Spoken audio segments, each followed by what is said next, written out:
Hello, everybody. Welcome to True School Sports again. As we're here, the second fight or second program that we have right now with the zone card, Gilberto Ramirez against Gonzalez. Yunieski Gonzalez, which actually is good heavyweight fighting card. You got on the card you're gonna have Esparza going, the lightweight, flyweight, Esparza. You're gonna have Seniesa Superbat on the card, Seniesa Estrada on the card.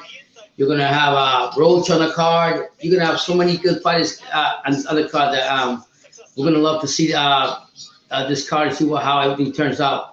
For Gilberto Ramirez, you already know he's gonna come in here, do his thing. He actually his whole target is to win this fight and hopefully get a chance to fight Dimitri Bivol. He's really focused on that fight. So I was reading up a little bit on Ramirez, and he was saying that that he thinks that Bivol is actually trying to avoid him, and now he has no choice because if Ramirez beats Gonzalez tonight, he becomes Bivol's mandatory. So here we go. The first fight's gonna be Esparza. It's going to be against Annabelle Ortiz, 34-4 with 4 KOs. Esparza is 10-1, 1 KO. And you know she was an Olympic, and then she's coming out to do her thing and make things happen. So here we go with the first fight. Ladies and gentlemen, here from the home of the San Antonio Spurs, AT&T Center. This is our opening title attraction of the evening, live on the zone. So here we go. 10 rounds for the WBC Women's Flyweight Championship. It's the, and now, time to bring first on the card is the Women's Flyweight Championship. Introducing to you, fighting out of the blue corner. Esparza was an Olympian, as you all know. Here we go. So Annabelle Ortiz. She's coming in now. She's got a 34. The record's 34-0. With 34-3. She's all dressed in blue with gold trimmings on and white gloves on. She's coming in now. It's the first of the undercard of Gilberto Ramirez and Gonzalez fight card in the zone. She held the middleweight title for nearly a decade. Yeah, before Seniesa Estrada beat her, but when you're used to being I guess that Seniesa Estrada beat Annabelle Ortiz, who's actually facing Esparza, and took her title away from the middleweight title. Wow. She can become a two-time world champion tonight. This is the first of the first undercard on Gilberto Ramirez and Gonzalez card. In the beginning, she's a smaller fighter. She's coming up in weight, but she's a veteran. She's a world. Thank you all for being here. Hit that like button if you haven't. She needs to use that seasoned mentality. This on the card right now. Just starting on the zone, so please join me. And back up Esparza. Here we go. So Annabelle Ortiz. She actually had her last fight was against Seniesa Estrada was also on the card. I like Esparza. I think she's matured a lot. She's a mother now. And I really like what she brings into boxing. Really, I do. Here comes Esparza. She's actually got she's dressed in white top, white and black fronts, grayish and white gloves on. Real confident. She's got the belt, the flyweight belt. You really relish this ring walk because you know that you're coming out as a champion. You're going to get introduced second. It's just a different level of confidence. You exude it. And you can see it. So we have the first fight on the other card of Gilberto Ramirez and Gonzalez fight card on the zone. It's a flyweight right now. You got Esparza, the champion, putting was a good learning her experience. champ, putting her belt on, making the defense of her belt. Learning experience. She's fighting Annabelle Ortiz, who previously lost to Seniesa Estrada, who's also on the card tonight. So, I mean, shout out to women's boxing.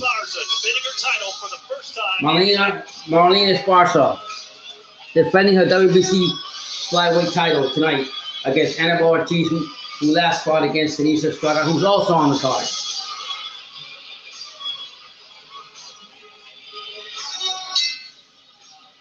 Here we go. Ladies and gentlemen, here from the AT&T Center in San Antonio, Texas, this is our opening title attraction live on DAZN. 10 rounds for the WBC Women's Flyweight Championship. Presented by We're in the Golden Boy Promotions. undercard of Gilberto Ramirez and Gonzalez fighting card in San Antonio. BT's out there. The first fight is a flyweight.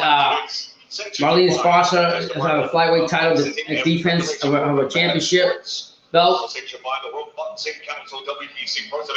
Marlena Esparza got dressed in all white with black and white trunks on. And Annabelle Ortiz is actually all blue and in gold.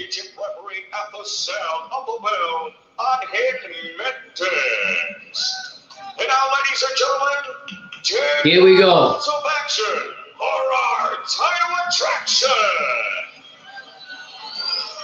Introducing to you first tonight, running out of the blue corner, the challenger, standing with trainer Madre Lopez. Let me know what city, what state, what country you're from. I'll give you a shout out. Thank you for being here with True School Sports. BT's actually at the fights right now in San Antonio. Here's some content. Professional contest. This former multi-time Dominic world champion enters tonight with an outstanding record. 31 victories, 4 wins coming to you by way of knockout. Should be a good fight, I think. 4 defeats. Desde la Ciudad de México, here is Annabelle Ortiz.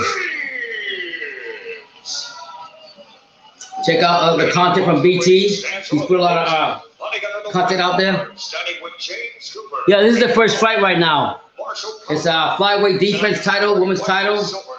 Marlena Esparza defending her title against Annabelle Ortiz, who previously lost to Seniesa Estrada, who's also on the card. 11 bouts, 10 victories, with 1 win coming to you by way of knockout, and only 1 defeat. It's a women's flyweight title. Defense of. Here is the reigning, defending WBC Women's Flyweight Champion of the World, Marlena Esparza. Women's boxing. Shout out to women's boxing. They've come a long way. And I think we're going to see Marlena Esparza's growth because of what she's done. She's a mother now. She's got a kid.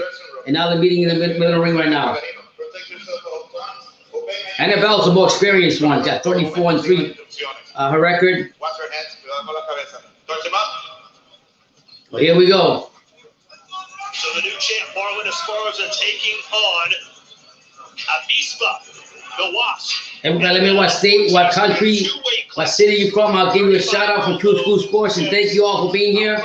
It's only going to get better as the night goes on. She's determined not to let this opportunity pass her by, but is it a big mistake? We'll find out. To fight Esparza. Here we go. You mentioned it. Esparza in the white trunks, white and black trunk. Annabelle Ortiz in the black and gold trunks. Right away, Esparza's going with that left jab, throwing that left jab out there, trying to get a feel of the experienced Ortiz. Esparza 11. There you go, a left jab by Esparza. Annabelle Ortiz has 31 wins with 4. Annabelle Ortiz trying to get her comfortability, but here comes Esparza just threw a right to the face of Ortiz. I like what Esparza's doing. She's coming out and gaining respect right away. Another right. Ortiz in the blue. Body shot there by Esparza. Nice body shot by Esparza. Ortiz answering back. Ortiz has had more fights. They're very experienced too, until Seniesa Estrada beat her. worst way, Sergio. That was So far, so good. 1 minute 2 left in the first round. I like what Esparza's doing. She's establishing a jab, then she's throwing that right to the body. Marlene Ortiz is just trying to get her jab and get herself going. That fight, I would love to see it again. Estrada will fight later here tonight in our co-main event. Nice left jab by Ortiz to the body of Esparza, but then Esparza answers back with a combination. Esparza's going for that body. Marlene Ortiz answers back with 2 quick left jabs. Putting more power into the punches, more leverage into Right now, Esparza's actually coming out there jabbing with her jab was a lot stronger, and she actually looks good coming out there establishing that jab and dealing with the right with the body. She's feinting a lot too. Marlene Esparza, I like that in her. Again, both women in the middle of the ring. Ortiz is in the middle of the ring with Esparza. Esparza going to the body, to the right and to the left again. Esparza gets feinting again. Esparza still feinting. First round goes to Esparza. Keep staying here, guys. There's gonna be more fights. This is the first fight of the undercard of Gilberto Ramirez against Yunieski Gonzalez from Miami. Don't sleep on that fight. Ramirez wants to go ahead and beat Gonzalez. The winner of this fight will get the mandatory to fight Dimitri Bivol. And Ramirez is actually focused on this fight. He feels that Bivol's been ducking him. But now that if he wins this fight tonight, he's got a chance to go ahead and fight him. All 11 of you guys, please hit that like button if you haven't. Thank you for being here live with True School Sports. BT is actually in San Antonio right now at these live fights right now as we speak. So we're going into the first undercard between Marlene Esparza and Annabelle Ortiz. And this is the first undercard before the Gilberto Ramirez and Gonzalez fight. So here we go. Second round. There goes Marlene going there, establishing that jabbing. Ortiz trying to figure out if Marlene's going to the body, pushing Ortiz back in the blue.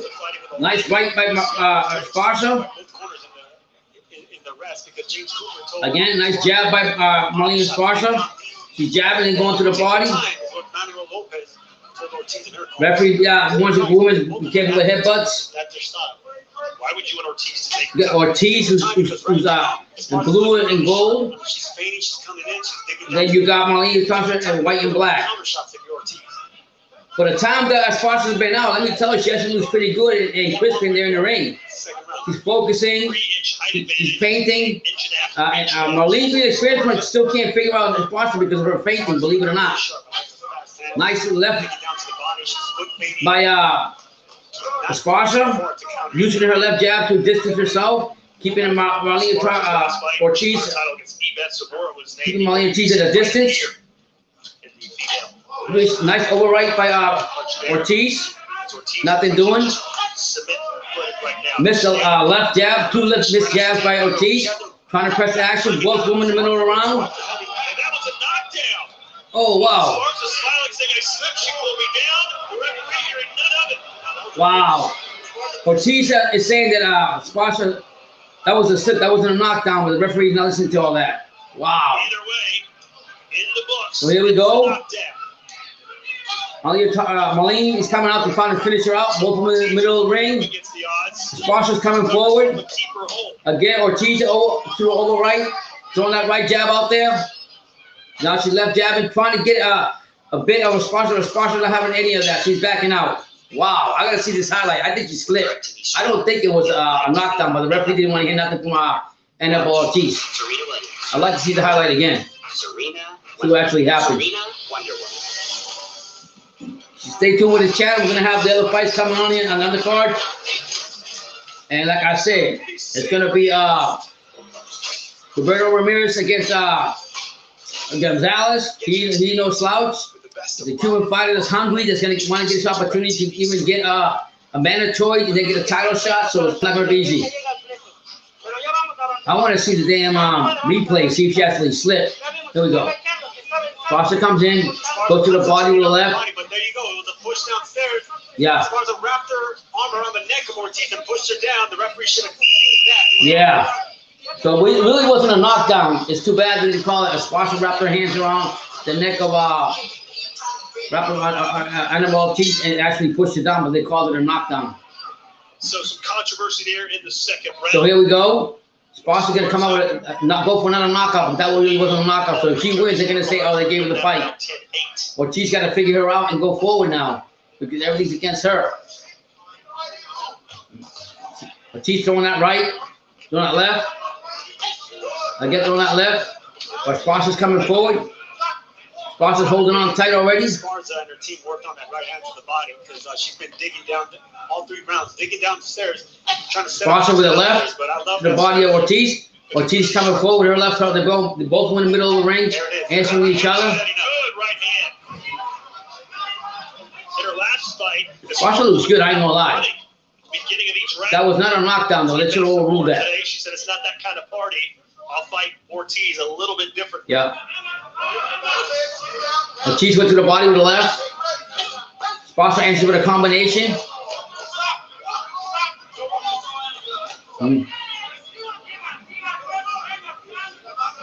Back in the middle of the ring, 2 women. No, that was no knockdown at all. It was no knockdown. I don't know why the referee didn't even try to review it. But that's not good, you know? So you're taking the momentum away from the fight, and you're not giving a chance for Ortiz. But now Marlene's got to press the. I mean, not Marlene.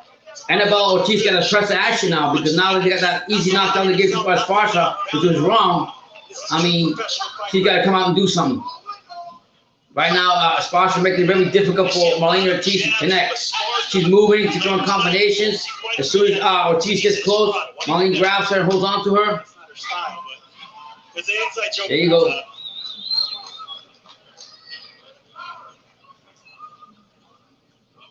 There you go. So 2-0. Really, the first round was a disappointment. I don't think that Marlene Esparza actually knocked Anibal Ortiz down.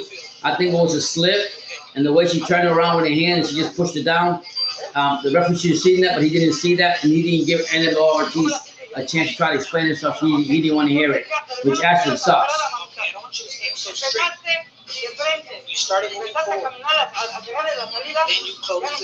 So yeah, so all 4 of you please hit that like button. Thank you for being here with me. Hopefully more people will come in.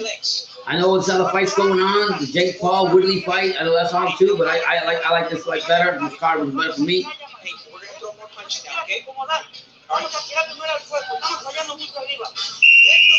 Set up that right hand by throwing him downstairs. She's landing good right hooks to the body. Came upstairs with that right hook, but there's that left hook to the liver. Really not shot. Here we go, the 3rd round, 4th round. All right, so what does Ortiz need to do to shake things up a little bit? Ortiz got to be more aggressive now. He's got to take control of the fight. She can't let Marlene Esparza dictate the fight like she's doing right now. Marlene's pushing her back, jabbing, throwing the right to the body. Ortiz is just being very hesitant. And right now, Marlene came forward through a couple of combinations. 2013. Referee breaks her back up again. This year, 12 successful title defenses until Seniesa Estrada beat her this year. Again. Sparsa are fainting right now, trying to get Anibal Ortiz off balance, and she's doing a good job of it. Again, she goes to the body with her left, then her right. By Marlene. Again, uppercut by Marlene now. Referee warns him. Back again, breaks him apart. Marlene goes back to the body. Nice shot by Sparsa. Clashed 2 times with their heads. Sparsa needs to be very careful about that. She doesn't want to reopen that huge gash that she has in the middle of her forehead. Right now, Ortiz is both women holding in the middle of the ring, and Ortiz throwing the uppercuts, but it's not doing nothing to Marlene. She's flowing with her punches, upstairs and downstairs, not staying in front of Ortiz for her. There you go. Nice job by clockwise and counterclockwise. Really Sparsa. Again, Sparsa's doing her thing. Another jab by Sparsa, and then backing away. Right now, Ortiz got to press the fight because she's the one that's losing. Ortiz over right, the miss. Onto the body. He's going to call that a knockdown as well because the glove such the gambit. Oh my God, what is wrong with the referee? What a shame. So Marlene Esparza threw a punch, right?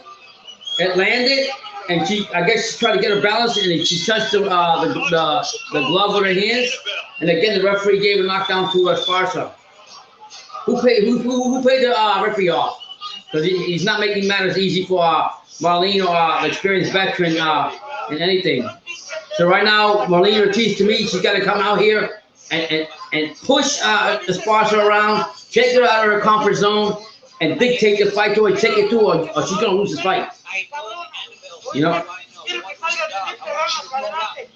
Yeah, the coach is telling her, like, you know, you gotta go in there and shoot and fight. You gotta come in front. You know, you got two. Pissed off because he got the knockdown badge. Yeah, man, that's what I said. Who paid off this ref? Because this ref is actually he's not even looking at anything. I mean, how the hell?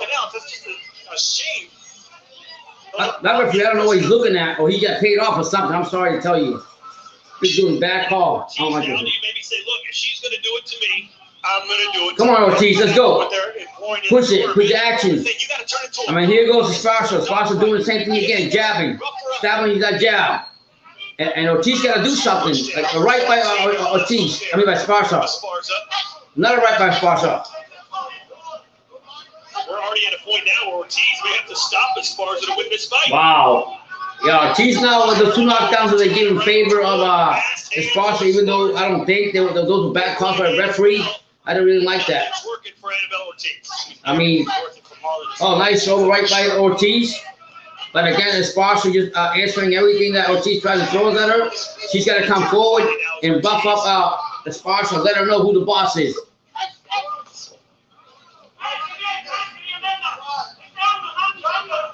There we go. That jab that Esparza's throwing out there, that left jab, is actually, you know, doing good, but he's got to do better than that. Ortiz coming forward. He's actually throwing some jabs, throwing some punches. Got Esparza in the middle of the ring, but she's got to come more. The punch got to be more fluid. Wow, left jab by Ortiz. All right, by Ortiz. Ortiz not doing much. I ain't gonna lie to you. Looking at the paper on this fight, you're like, Jesus, she gotta do something, changes. Dropped her twice, right? Well, according to the referee. Yeah, man, this referee is blind. He can use my glasses because he's blind. He made two bad calls. I totally disagree with them, and all to the favor of Esparza, which I don't think is right. Referee, Mel Mendez. Here we go again. I want to put this on his resume reel.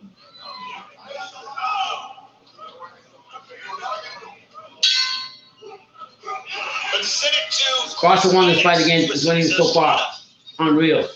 All you all that are here, please hit that like button. Tell me what city, what state you're from. Right now they're talking to Seniesa. I think her size difference coming in advantage because Annabelle Ortiz moved up 2 weight classes to fight her. So I know that the weight difference will play an advantage for Marlene. So but she just has to make sure she just keeps Annabelle on the outside and outbox her. Marlene called a rematch between you two inevitable. Do you see it that way? I think the rematch will definitely happen. I mean, I know she's trying to rack up world titles at flyweight, and I'm trying to do the same at minimum weight and at light flyweight. So it will eventually happen. Yeah. Good luck tonight. Yeah, Seniesa. We talked to Seniesa Estrada, and she said, you know that Marlene Esparza and Estrada don't like each other, so they're both working out to have another title, to have a fight rematch with each other. And boy, does Esparza want that. Esparza is breathing hard. The first fight back in a while. And here we go. Round 6 scheduled. Round 6 right now, scheduled for 10. Marlene Esparza 2 knockdowns, at least according to the referee. Yeah. According to the referee, he actually got it wrong. So here we go. Both fight girls in the middle of the ring again. Marlene's got to do something. I'm not Marlene now. Annabelle got to do something. She got to press the action and stop making the fight a battle with Esparza, because Esparza is just jabbing her. Jabbing her to victory, to be honest with you. And she's stepping back. There you go. She's just jabbing over the right also. Marlene got to do something. She's not doing enough. Dang, come on, Marlene. So not only is Esparza Jesus. Well, coming forward, using her size advantage, pushing her back, but she's boxing nicely behind the jab as well. I like what Marlene Esparza do. She's painting, she's using her jab, she's moving around in circles, moving left and right. She's making it harder for the experienced Ortiz to do something. I think Ortiz just landed her best shot, an overhand right, but Esparza didn't even. Yeah, that's super bad, man. She's fighting tonight. Yeah, super bad. Esparza's fighting tonight. So I mean, that's gonna be another fight for her in the tested opponent is 9-0. But right now we're in the first undercard fight of the Gonzalez and Ramirez fight. It's Marlene Esparza against Annabelle Ortiz. Annabelle Ortiz, experienced fighter, but 34-3. But she's actually ain't doing shit in this fight. She got 2 bad calls against her. The referee didn't see, so I don't like. That wasn't fair. But even if she didn't get those 2 knockdowns, I still think Esparza can win the fight. Esparza misses. Ortiz tries to make her pay. Another left jab by Esparza, jabbing her way to victory. That's what I see. Another left jab by Esparza. Ortiz just threw a combination, nothing doing to Esparza. She's making her miss too. Even though Marlene Ortiz is pushing her back, she's not doing nothing to take this fight back. So I gotta definitely a 4-0 for Esparza.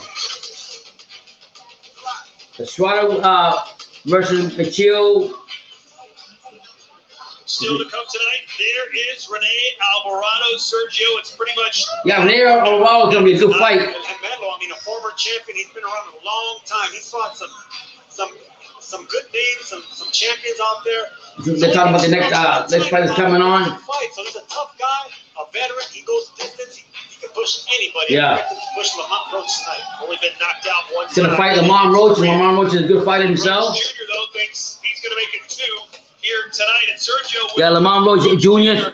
Fighting against Alvarado. That's gonna be a good fight. He was able to rock him and lead him to that fight, but he wants another crack. All you all over here, hit that like button if you haven't. Thank you for being here. And hopefully this fight will end up pretty soon, because I do want to watch the Roach Jr. and Alvarado fight. So here we go. Antonio, or San Antone. 7th round of a 10-rounder. Here goes Esparza throwing that right. And Sergio Moore. From what you've seen in this fight, Another left jab by Esparza. Both of them in the middle of the ring. Annabelle Ortiz in the blue and gold, not doing much to intimidate or to push her fight to her favor. And Esparza is fainting, going on with her shots. I mean, Esparza looks good to me. So far, so good for Marlene Esparza. Every fighter has a unique story about why they got into boxing. Anybody, wherever all you here, hit that like button. Tell me what state, what country, what city you from. I'll give you a shout out. Subscribe to the channel, hit that like button, and thank you for being here with me. We're in the 7th round of a 10-rounder fight between Marlene Esparza, flyweight title defense on Marlene Esparza side, and Annabelle Ortiz is a spot.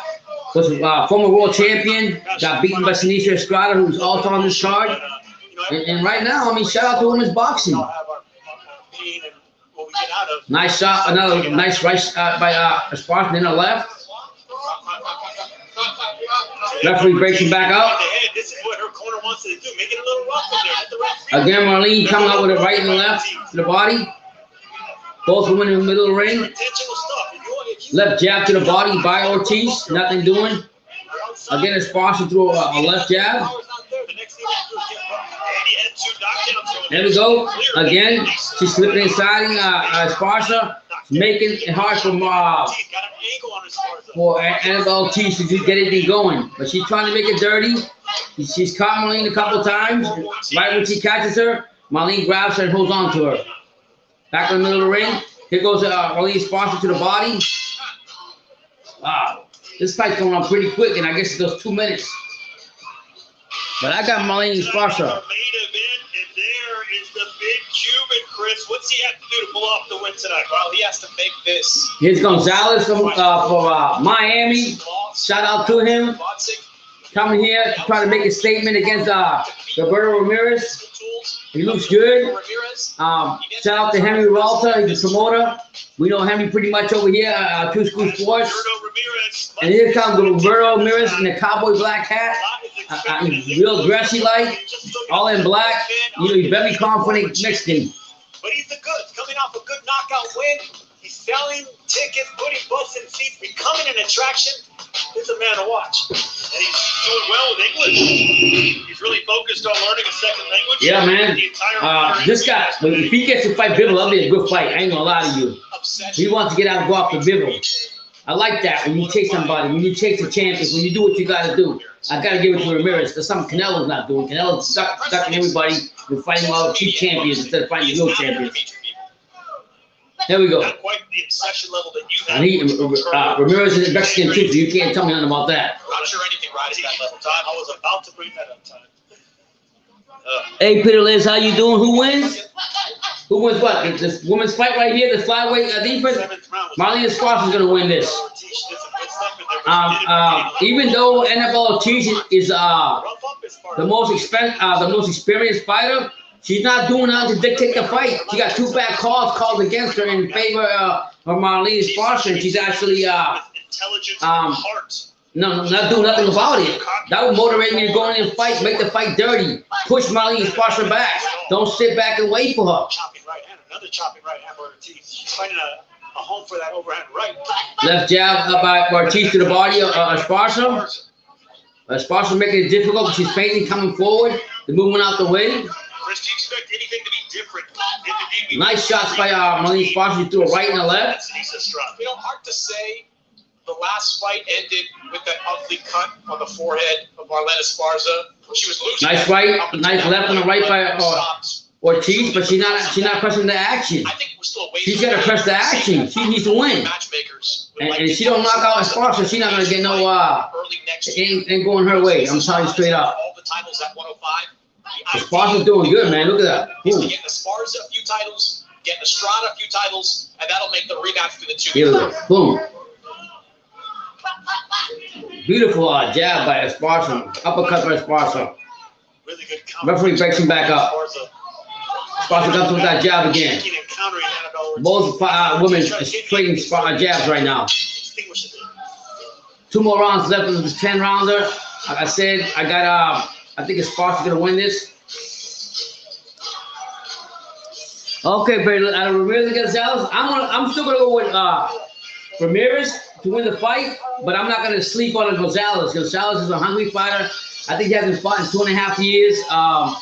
And I think that just because he's hungry and he wants his opportunity to go ahead and get a mandatory, he's going to come out here. I'm going to sleep on any of the 2 fighters. But I think Ramirez will actually ultimately win the fight. How do you feel? 2 rounds left. And if Ortiz corners telling us he needs to press the fight, they only have 2 more rounds to do something about it, and if they don't, they're gonna lose the fight. Right there with the pressure, got checked with that right hand by Esparza. It was a good round for Ortiz. Not sure she quite won it, but they want more aggression. So here we go. Ortiz. And Chris, it's obvious Annabelle Ortiz needs a knockout, which she needs to do something. She ain't doing enough to win this fight. Time in female fights. Both women in the middle of the ring. Ortiz in the black and white, with grayish silver gloves on. Nice job, Esparza. Ortiz in the blue trunks with gold trimming. I'm sorry, the white gloves on. Ortiz is a nice left, right to the body of Esparza, but nothing doing. She's got to press the action, and she's not doing that. She's in the middle of the ring right now. She's got to come and attack. She got to come and attack. That's what she got to do. Nice shot by left jab by Ortiz. All right.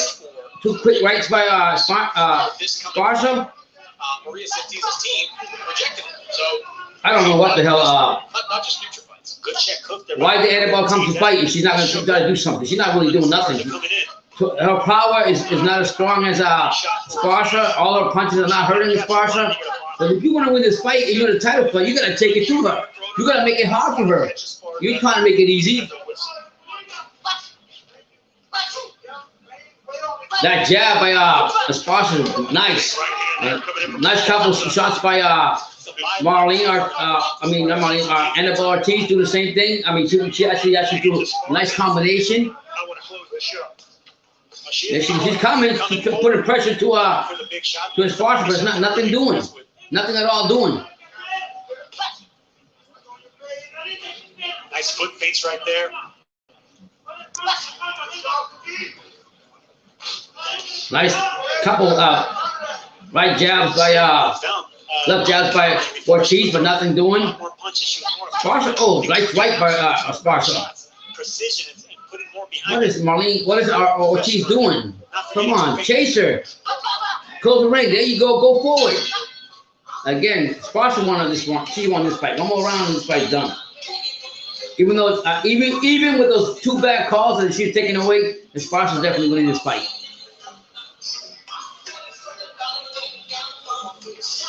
Yeah, we're going to the 10th round right now. Sparsa's breathing hard, but she hasn't fought in a while. And you've seen her. Breathing hard. In this last round, she got this fight won, guys.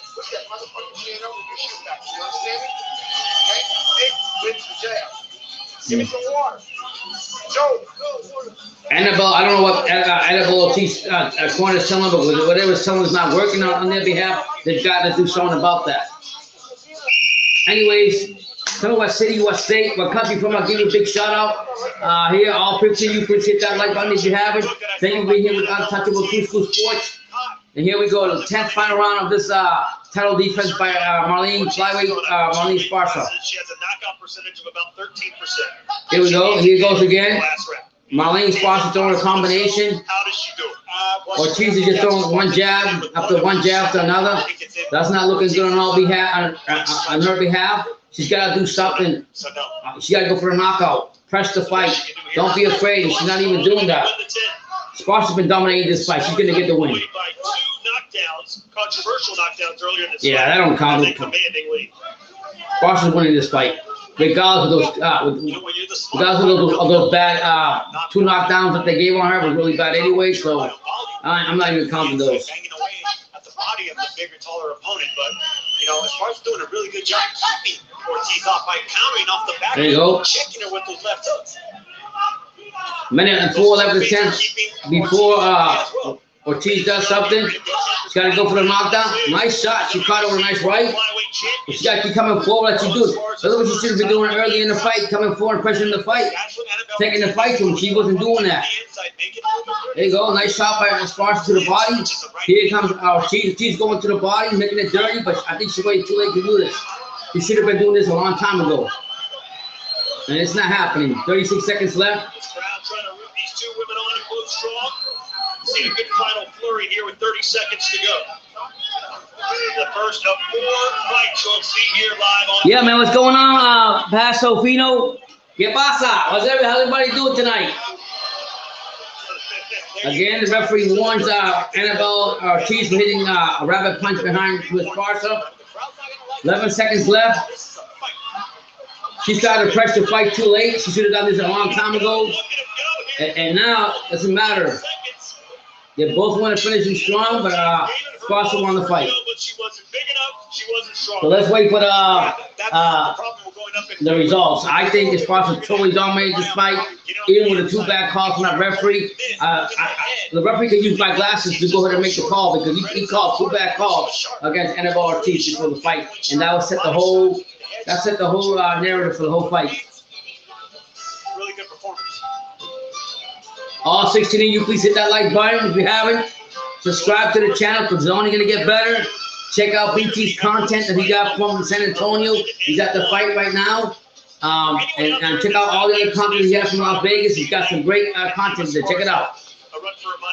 And thank you all for being here. God bless you and your family. You know, watching Sparsa's career, especially in the last few years. I was telling you guys, I mean, I had a major operation yesterday, the day before yesterday, on my heart, and here I am doing the boxing. That's like my therapy.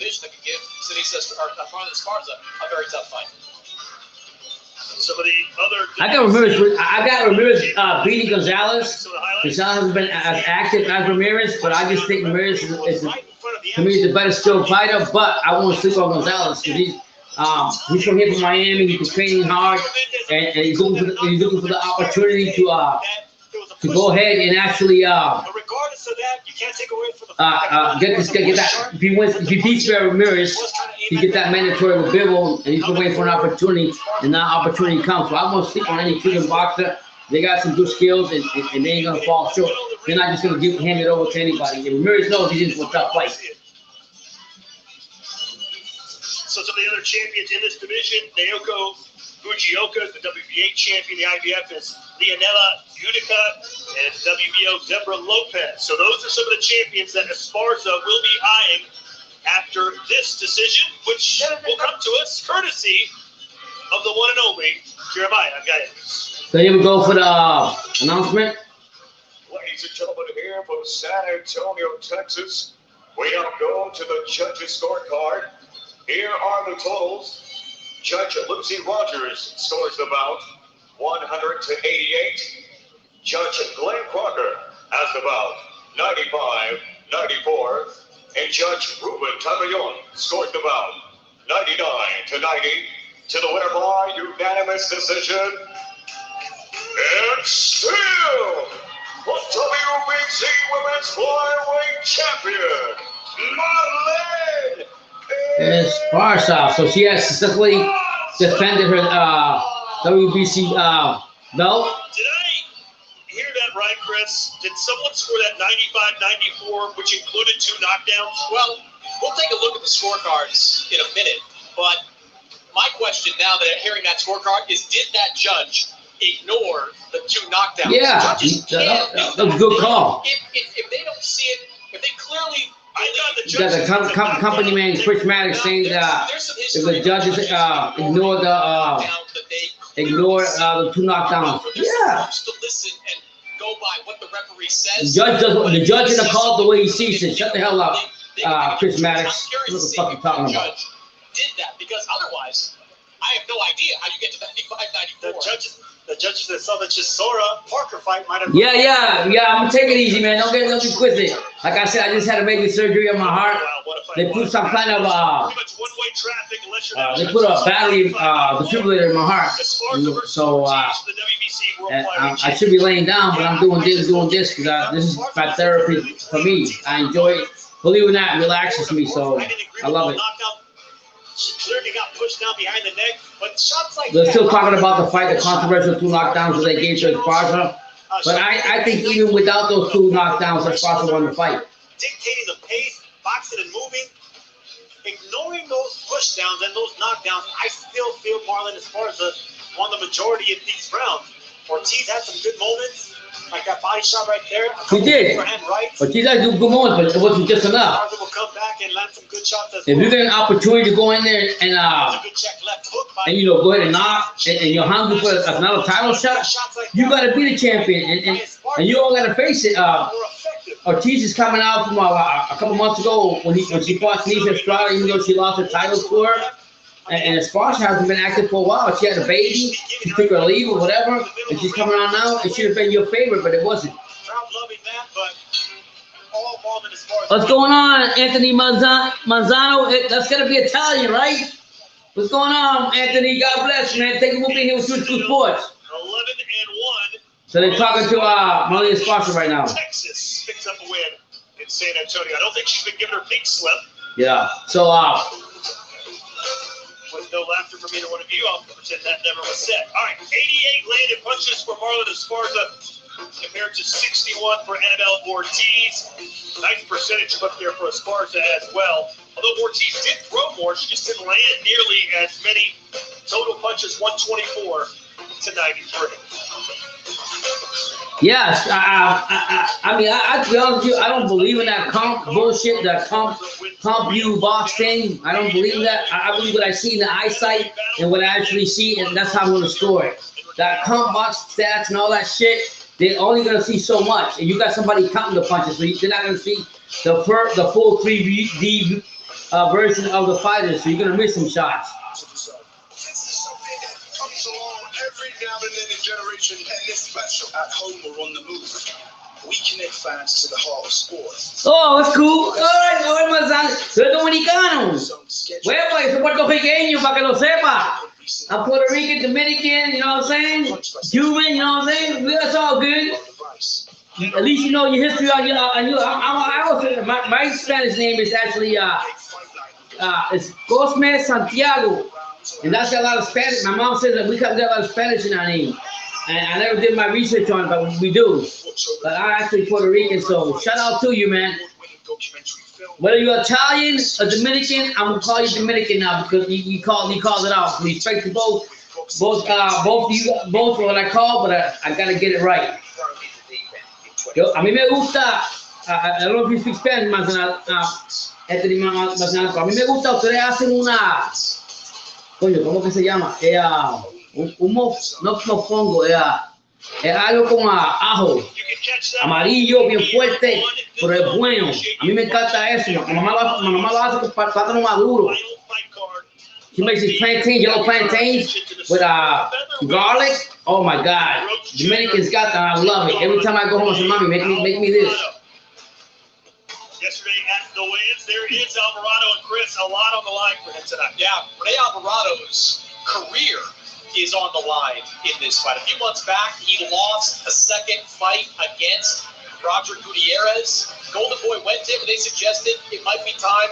Well, I mean, I'm watching. I think he's watched certain streams, and right now, I think this fight will be more better than the fight with Woodley and Jake Paul in the card they had there. I mean, they only had Amanda Serrano fighting, and they had an Australian guy that I really liked, that I really wanted to watch, and that's why I wanted to go to that card. But I was like, you know what? I'm just gonna go with the zone, just riding with the zone. And appreciate you guys being here.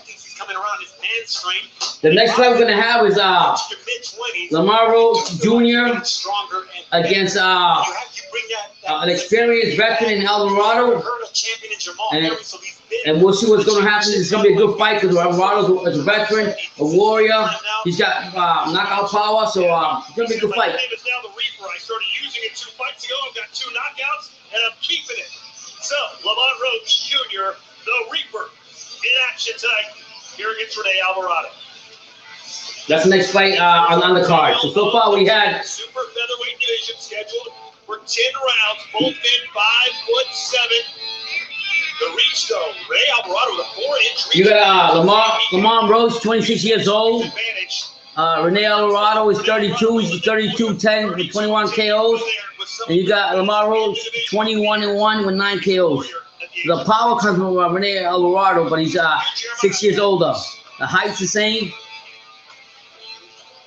So let's hear what they got to say. All 22, please hit that like button. Tell me where you guys are from. Now we'll give you a shout out. 10 rounds for the big WBA NABA Super Featherweight Championship. Introducing to you first, fighting out of the blue corner, desde Managua, Nicaragua, here is Rene El Gemelo Alvarado.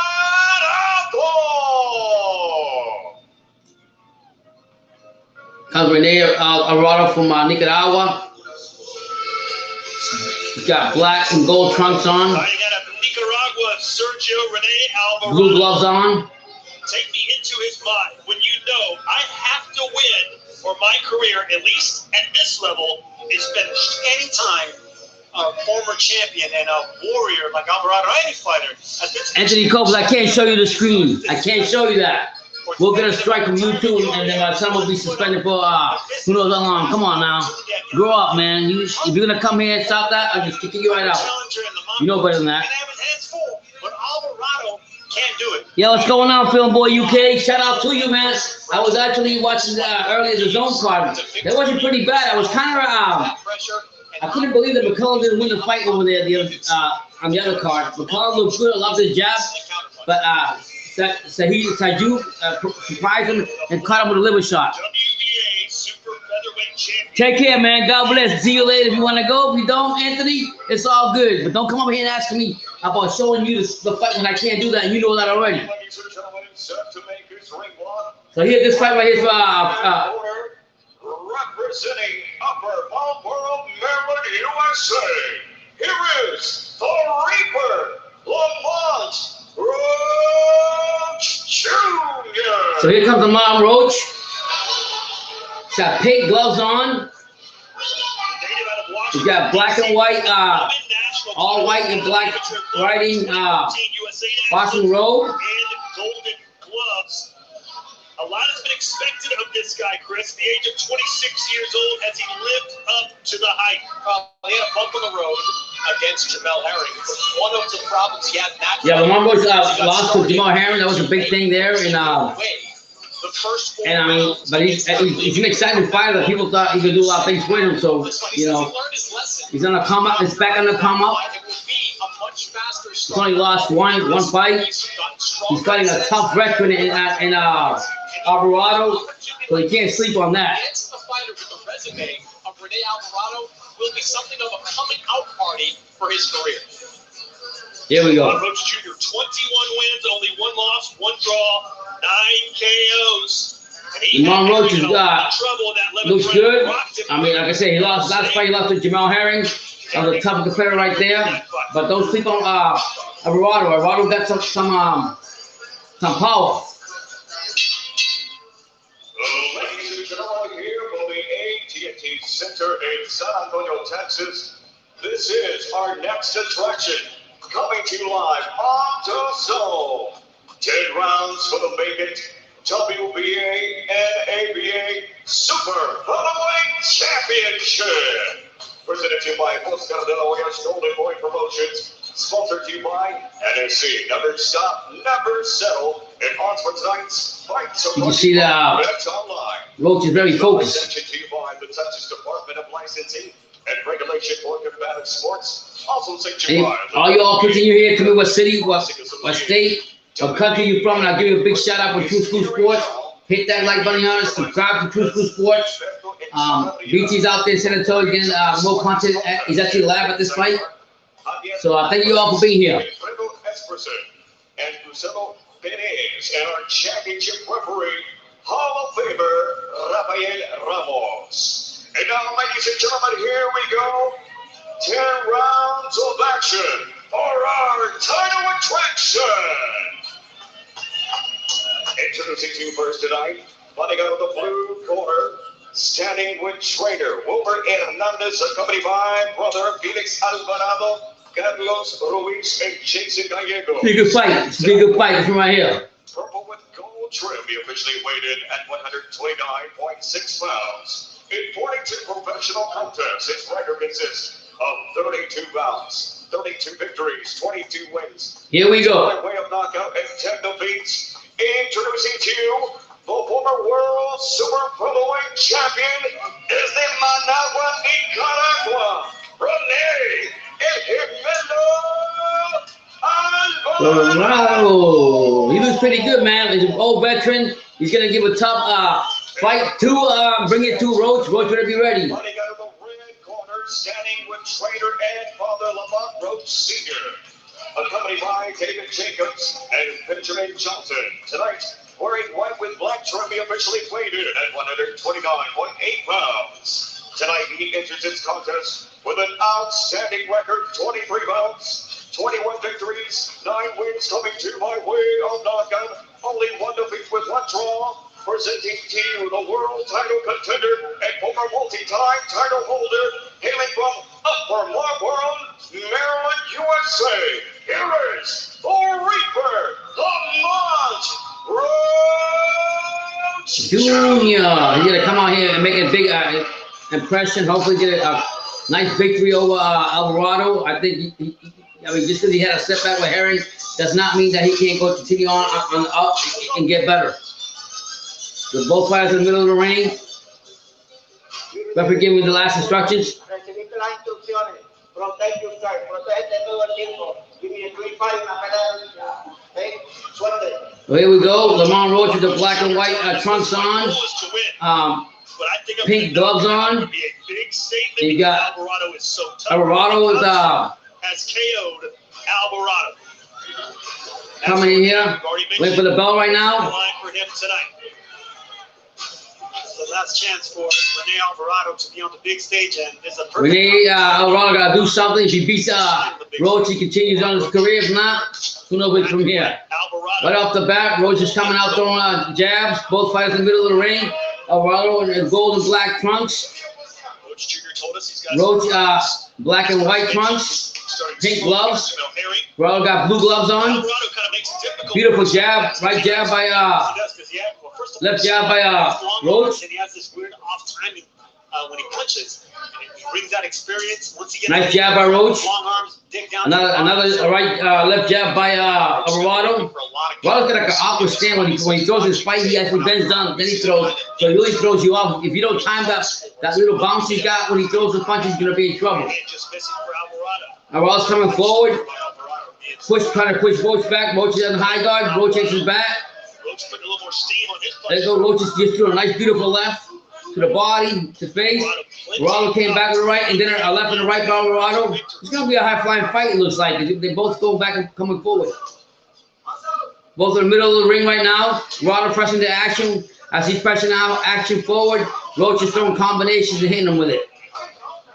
Alvarado's coming forward again. Alvarado's coming forward again. Trying to push Roach, but Roach not let him do whatever. He's not allowing him to do that. As he comes out, he comes back. Beautiful right, left by Roach. But right now, Alvarado's being that active fighter going to the body a lot. Very nice to look at with Roach. Beautiful shot by Roach. Right and the left to the body by Roach. Alvarado answers with 2 quick jabs. And then a right by Alvarado. A jab by Roach. Another left jab by Roach. A right and a left by Roach. Former champion Alvarado just looks real smooth in there. Roach in the high guard. Your man strength. I'm 45. To a right, a left. My man strength. Roach is throwing back. Roach doesn't have as much power as Alvarado, but Alvarado is more powerful supposedly. But here he goes jabbing. 51 seconds left in the first round. They're going back and forth. I like to see a fight like that. Both sides in the middle of the ring. Alvarado just threw a left and then a right. That connected. Again, he throws a left. Let's got Roach on the ropes. Roach fights off the ropes. He comes forward, throws 2 quick jabs, 3 quick jabs. Alvarado comes back with his 2 jabs. So it's going back and forth right now, guys. There's no time to check each other out. There's no time for no trophy. Sitting back and trying to see who's going to feel each other out.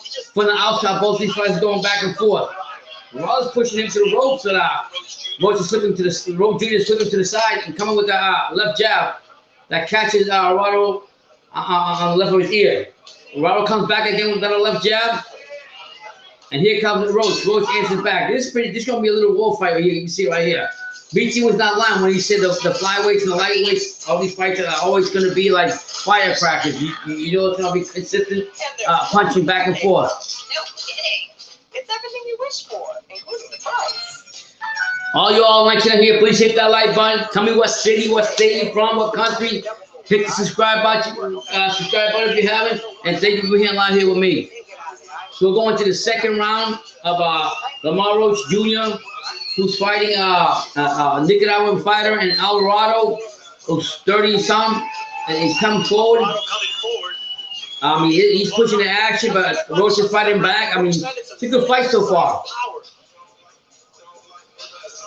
Right here, we're going to see Roach. Here we go. There we go. Get the attention and land that big left hook right there. Alvarado took that shot well. Early in the first round, those shots. Here we go in the second round right now. Both fighters going to the middle of the ring. 2014 as an 18-year-old. Roach comes up with a left jab, another left jab to the body by Roach. He's put his degree on hold. A right and then a left by Roach. He is a left jab by Alvarado. Alvarado pressing the fight, pushing Roach back.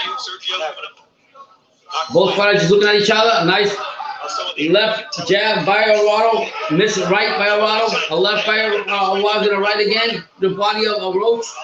Got Roach on the ropes. Roach is fighting off the ropes, jabbing his way out of it. Jab by Alvarado, by Roach.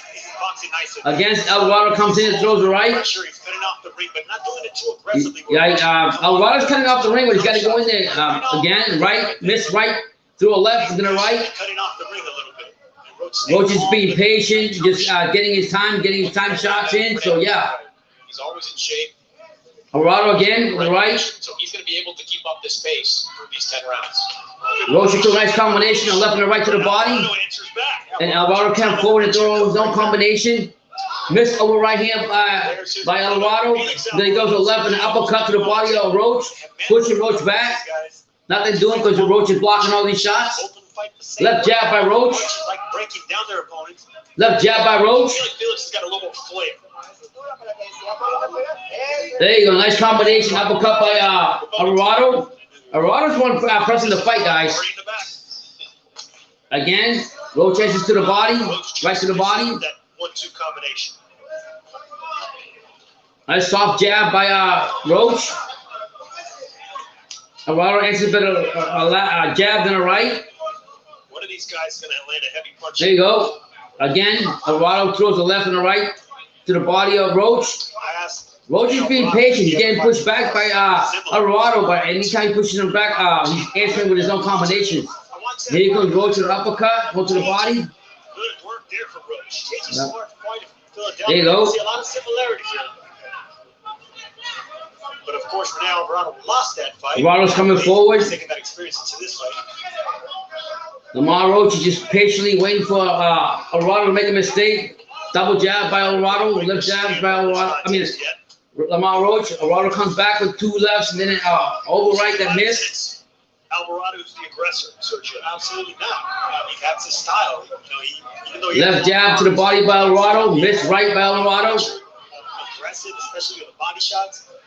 And when it comes to Lamar, Double jab by Roach, then he slips around and catches to the right.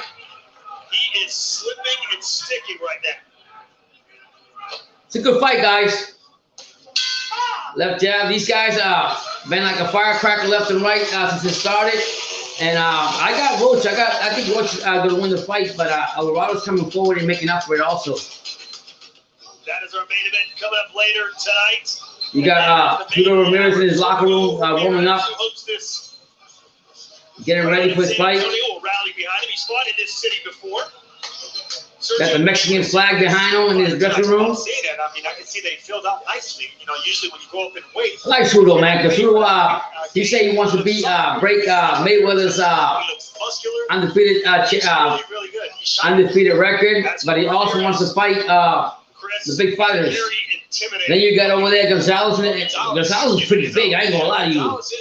You got the Miami colors. Shout out to BT. You will see right now. He will love that hat that he got on. He got those Miami fluorescent colors that BT likes. Oh yeah, BT will like what he's wearing. So here we go. Speaking of last stand, it might be one for Yunieski Gonzalez. As for the here and now, Lamar Roach Jr. and Renee Alvarado. We're going to the third round of a 10-round vacant belt championship WC. Coming out more aggressive. Alvarado coming forward. He's been pushing the fight the whole night. But Lamar Roach is actually slipping from him and throwing a jab and getting out the way. The Roach got a lot of patience in the ring. He doesn't rush his shots. He's letting the veteran throw his points, and then he comes back and answers. Right now, Alvarado got him by the rope, but he's missing a lot of shots. The quickness that Roach got is crazy. Two double shot left jabs by Roach. Roach with the pink gloves on. So hard for Alvarado to find the target. Now Roach pushes Alvarado to the rope. Looks like that. You want to bring it back with the Alvarado walks into the middle of the ring again. Body shots like he did right there. Nice body shot by Roach. Combinations. Again, Alvarado's throwing his punches too. It's been a fight that I don't see either one getting tired. Anytime one throws, the other one throws another. They answer to each other. Alvarado's coming forward again. Got Roach by the rope. Roach is fighting off the ropes. Nice body shot right by Roach. I think that's what's going on with Renee Alvarado. That's why he's not letting his hands go. Alvarado's fainting, jabbing, two quick jabs by Alvarado, missed right by Alvarado. Roach is being patient, waiting for Alvarado to make a mistake. Nice right shot by Alvarado to Roach. Roach slipped out another left jab by Alvarado. Alvarado's coming forward, but Roach is fighting off the ropes. When he's backing up, he's still fighting. Alvarado's coming forward, another left jab on the right, nothing doing. Miss right, left by Roach. Alvarado going to that jab again. Roach going to that body. Nice two left shots by Roach. Now he's throwing. Now he's getting his combinations going. Down on his punches because he puts a lot behind it, Sergio. Roach has time to get out of there. That's power. Alvarado's coming forward, throwing a jab. Pivoting away. Yeah, this is a good round for Rene Alvarado. He is missing, but he's coming right back. Well, what I like about Alvarado, he's been actually he keeps going forward and he keeps on pushing the action. That's what you want to see. Good round. He's putting steady pressure, landing some good right hands, going down to the body. But yeah, man, Chris Mannix doesn't know what the fuck he's talking about. Half the time, he's a company man. He doesn't know what he doesn't see shit the way he's supposed to see it. Let me lower the volume. Let me lower the volume a little bit. Yeah, Chris Mannix, he's a fucking company man. I mean, so from the fight started, I ain't gonna lie to you. Alvarado has been pressing the fight. He's been backing out Roach.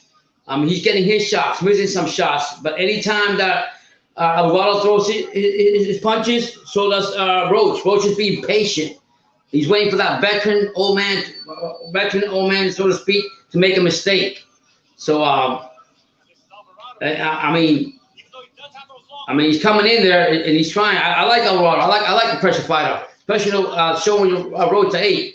You can sit there and come forward, and I'm not afraid of you. But at the same time, I got to give props to Roach because Roach is an experienced fighter that's fighting off his back foot and actually anytime he gets backed up, he slips and slides and throws his jabs and get out the way. So for all 26 of you, hit that like button. Thank you for being here with True School Sports. And here we go. Win the fourth round of 10. Both men in the middle of the ring, right off the bat. Alvarado in the gold and black trims, jabbing his way. 2 quick jabs. Roach is just backing up, taking his time, waiting for Alvarado to make a mistake. Alvarado just do 2 quick soft jabs. Roach answered with 2 quick left jabs. Again, Alvarado answers with his. So they're both exchanging left jabs right now in the middle of the ring. Alvarado's coming forward. Again, Alvarado is pushing the action, but Roach is making him miss a lot of shots or blocking a lot of shots himself from Alvarado. Look at that, making him miss, sitting right in front of Alvarado. He's making a miss. Nice right by Roach, then the left. Roach. Alvarado comes back. Seems like he doesn't get tired. Nice left jab by Roach. Alvarado throws the left jab. Now left jab by Alvarado. Nice left body shot by Alvarado. Not through a body right, doesn't do nothing doing. Again, quickly Roach throws a combination, slips to the right, not letting the veteran catch a hold of him. Yeah, Lamar Roach, he's actually just taking his time.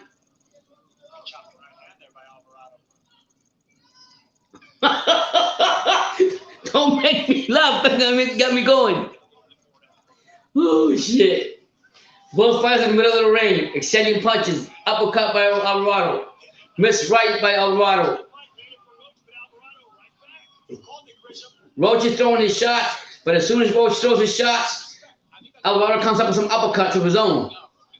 Now he's jabbing. Alvarado threw 2 quick left jabs. Missed the right. Uppercut by Alvarado. Again, Alvarado throwing his shots.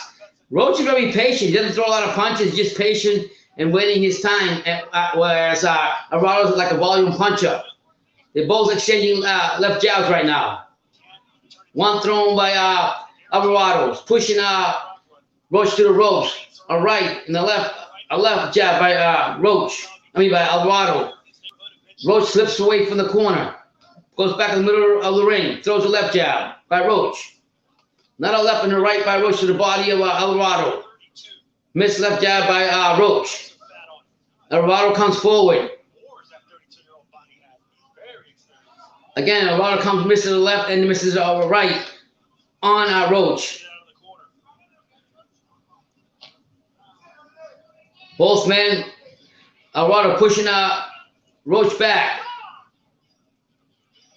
I think Roach is winning this fight, but Alvarado's got a high volume punches. I ain't gonna lie. To me, he's looking good too. But I gotta give the crispy more punches to so far to Roach. All you guys that are here, please hit that like button. Really appreciate you being here. BT's actually at the fights live for the Gilberto Ramirez Gonzalez fight. You guys give me your prediction on that fight. Who do you think is going to win by what? Knockout, UD, split decision. What do you guys think? Who wins and why? And this fight right here, they're fighting for a vacant, I think WBA or NBA, whatever, continental title. And the old man, Alvaro's coming forward, man. He's throwing his punches to the body, doubling his shots. But then Roach comes back and answers. I mean, it's a close fight. So here we go. We're going to the fifth right now. There we go.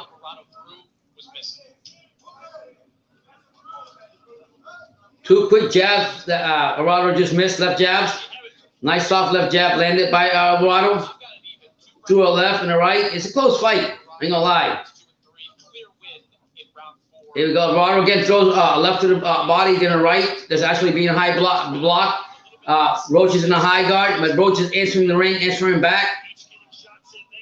He's getting some shots to Alvaro.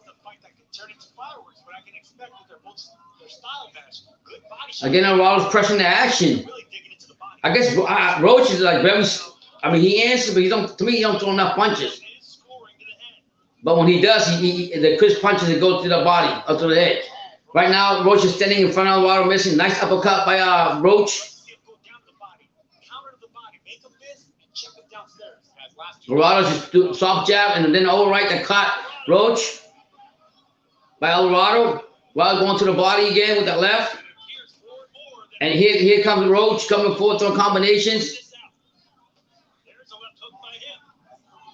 A left hook by Roach. Here comes Alvaro coming forward. Both men are exchanging punches back and forth. Both men are in the middle of the ring. Roach in the white and black trunks, pink gloves, white boxing boots. And then you got Alvaro with blue gloves, black and gold trunks, and black shoes. Alvaro's pressing actually putting the pressure on, but a lot of the shots he's not landing.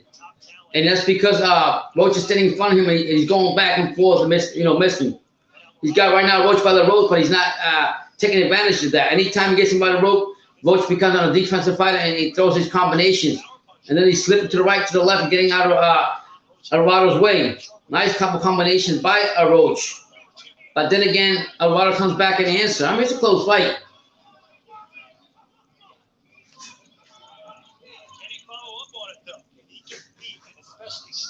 So here we go. Both men are still in the middle of the ring. Nice left jab by Alvaro. Over right hand miss by Alvaro. He's still jabbing at Roach, but missing a lot because of Roach's movement. Roach answers back with a right, then a left, then a right. But then again, Alvaro comes back and answers also. So it's a back and forth. It's like a tennis match. Who wants the more? Who wants the most? Sometimes you choose retirement, other times retirement chooses you. Right now, Alvaro got Roach by the ropes. Roach pushes him back, gets back in the middle of the ring. Here comes Roach with two quick rights. It's a good fight. It's a close fight, though. It's an evenly close fight. I ain't gonna lie to you guys. Neither man has shown me who wants it more. Even though Roach has been throwing the crispier punches. But, I mean, anytime Roach throws something or makes Alvaro miss, Alvaro comes back and answers.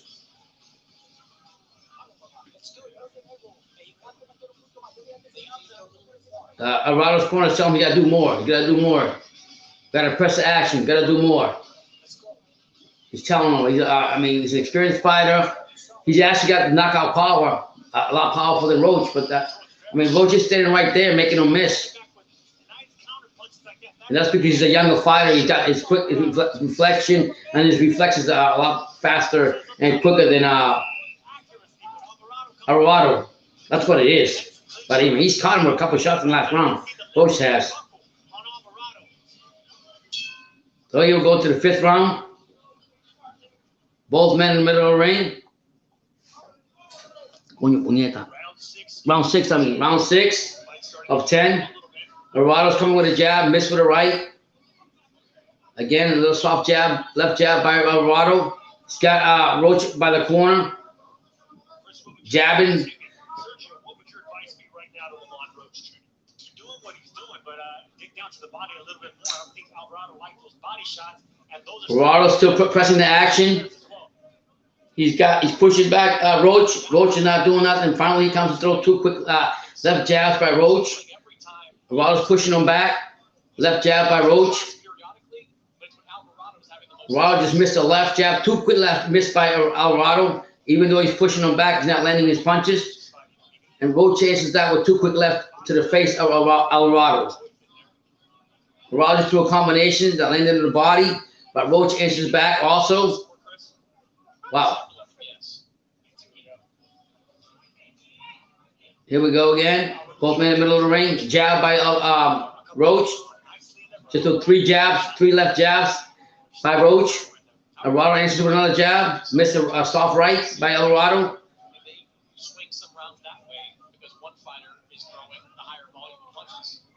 Alvarado's beautiful right jabs to the body of Roach, but Roach is answering back. It seems to me that Roach likes to fight on his back foot.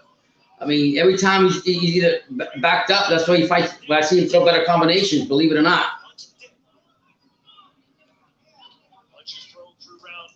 Roach just threw a right and a left. Missed uppercut Alvarado. But they were both going back and forth.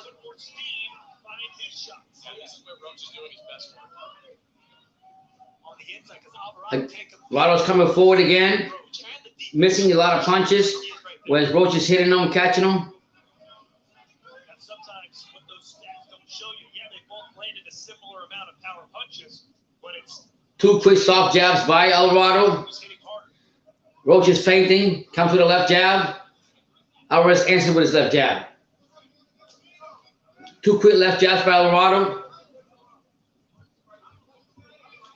Nice right by Alvarado. It's cut. It's got Roach by the ropes. Roach is holding on to him right now.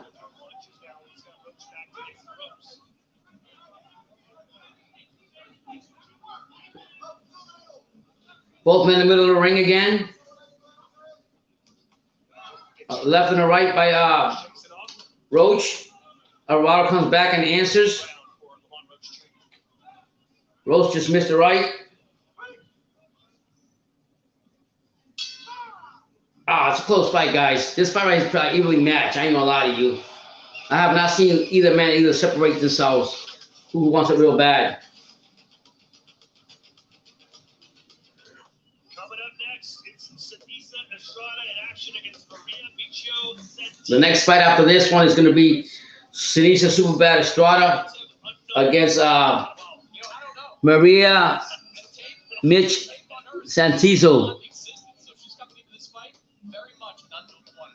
She looks pretty good too. So I mean, Seniesa's going to be tested by Mara Santizo.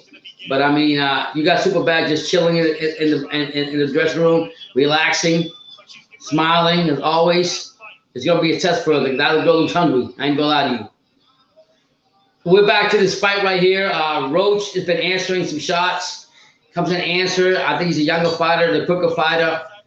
And kudos to the Nicaraguan fighter coming forward and pressing the fight.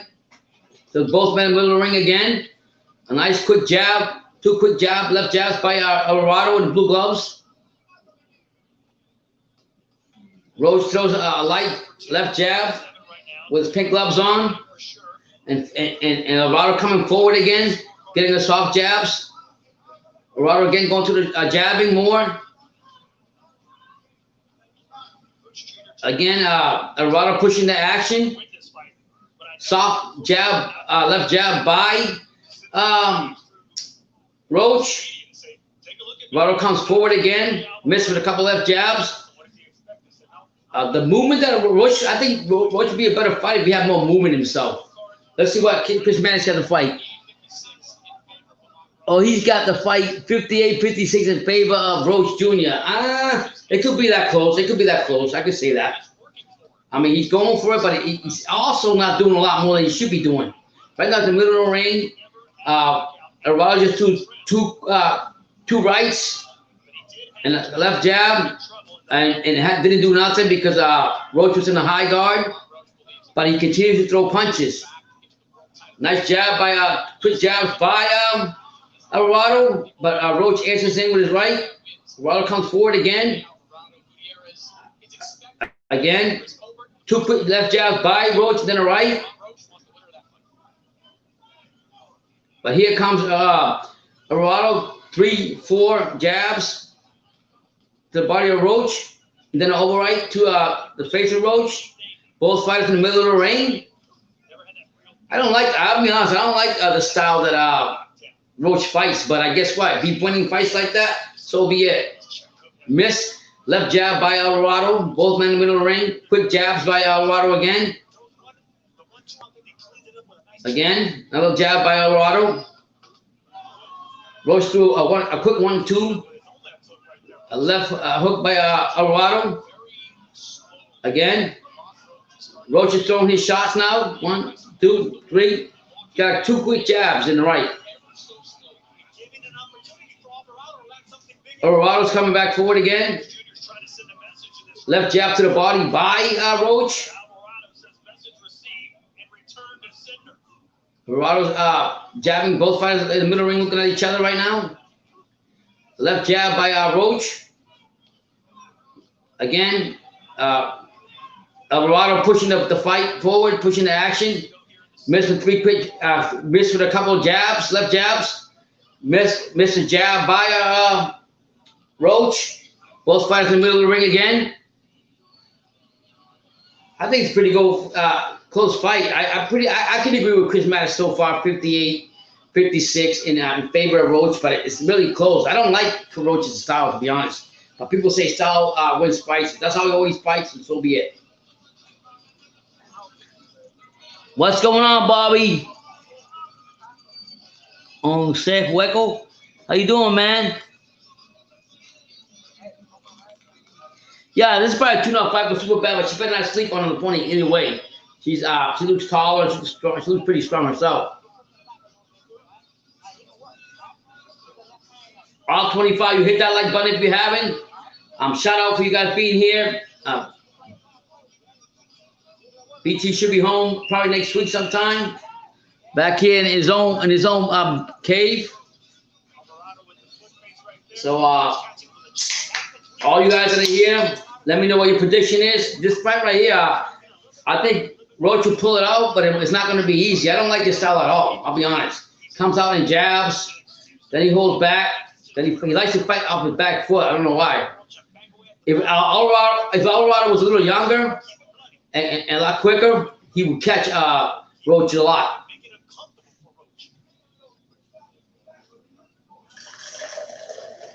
Just like that. Double tripping up on the jabs. Keep Roach's hands by his chin. Right now, both fighters are just sitting there. Again, Alvarado pushing the action. I mean, come on, Roach. You're a decorated fighter. People accept it more for you. If this is the style you fight, I don't like your styles. But like I said, styles make fights.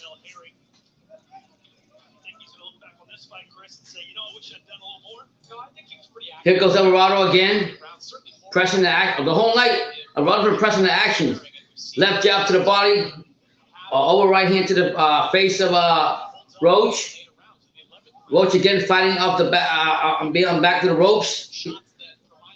And here comes Alvarado again to a right, then a left. I mean, I don't know what kind of what's Roach's game plan. I mean, surely he's winning the fight, but not by much. Miss left jab. Both of those trading punches back and forth. Roach is trying to go to the body right now. He's got Alvarado by the ropes. Here comes Alvarado fighting back. Nice uppercut by Alvarado again, but he's missing a lot of his close shots because of the quickness that Roach got. Roach is catching him.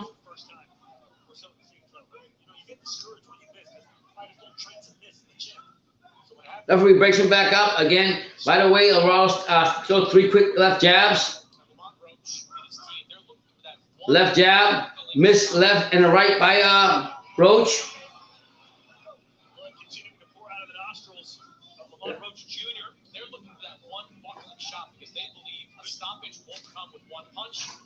Nice left jab by Alvarado.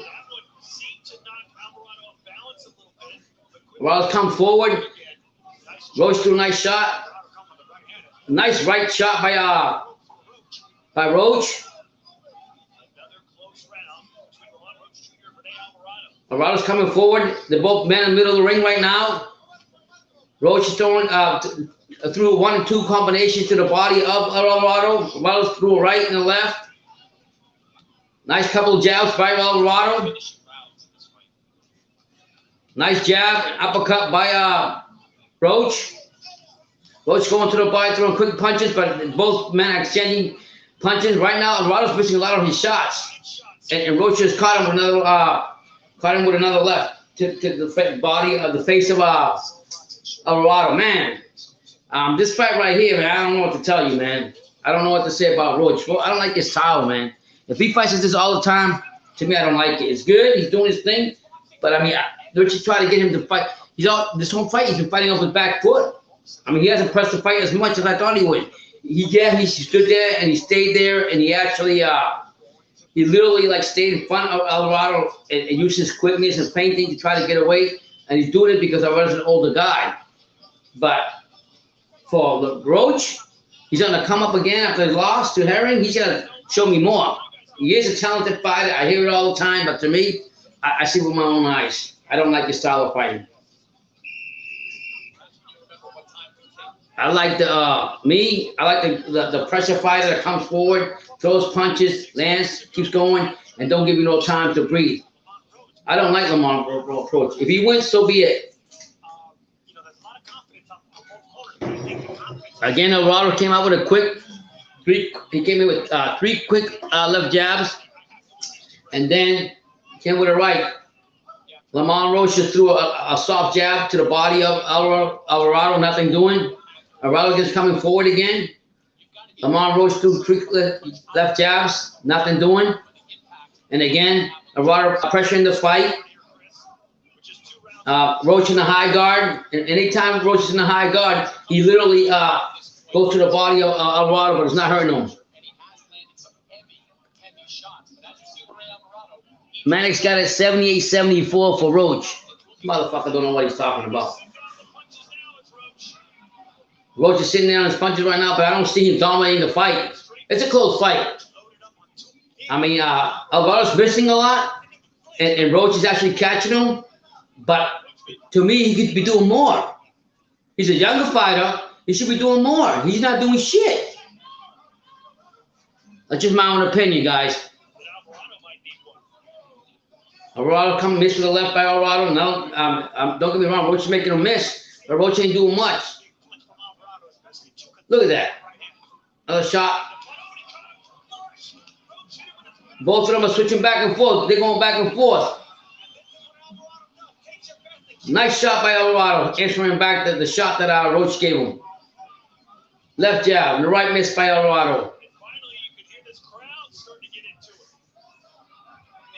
I mean, he buckled Alvarado one of the shots, but they didn't do nothing. Alvarado came back strong.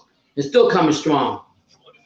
Come on, man. If you buckle a fighter that's older than you and you don't finish him off, you got issues. Alvarado's coming back with that jab. That jab is helping him stay alive in the fight, believe it or not. Again, fucking Roach. I hate his style. Right, referee breaks him back up. They're in the middle of the ring. Again, both fighters holding on right now. Breaking it up again.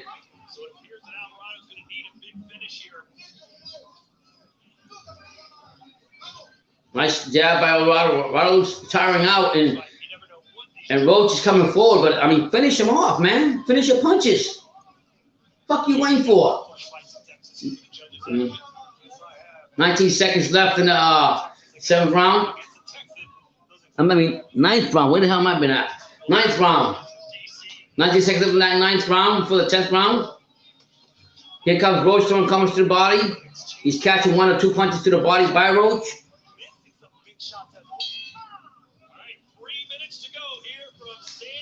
I mean, I think the favor's going to go to Roach, but I don't like his style at all. That style got to change. They all, I mean, he's a decorated fighter. He should be dominating this old man. He's not even doing that. That's just me. Yeah, man. R1 Herrera, you're right about that. But you got to understand, if he's an older fighter, right, and he's too slow for him, I mean, you see a Roach standing right there in front of him, and you see Alvarado missing, why are you fighting on your back foot? Why are you allowing Alvarado to pressure the fight, pushes you to the corner, pushes you to the ropes, and you're not coming forward and fighting when you should be fighting, dominating the fight? I don't like your style. Sorry, I don't like Roach's style. Then again, like people say, style wins fights. I don't like his style at all. If that what he did with Herring, and Herring beat the fuck out of him, he deserves it. But an old man, you're on your bike and you can't beat this guy? Come on, man. So we go to the 10th final round here. We'll see who wins the vacant. We'll probably give it to Roach. Here comes Alvarado. 3 quick left hooks, then he left shot, left jab that he missed, and a right he missed. Now he's landing 2. Nice left jab by Roach. Again, Alvarado just caught him with a left. Uppercut by Roach. Breaks him back up. Alvarado jabbing again. Roach going for a knockout, but he's not hungry enough to do it. Fucking damn Chris Maddox don't know what he's talking about. Fucking don't know. He don't know what he's talking about.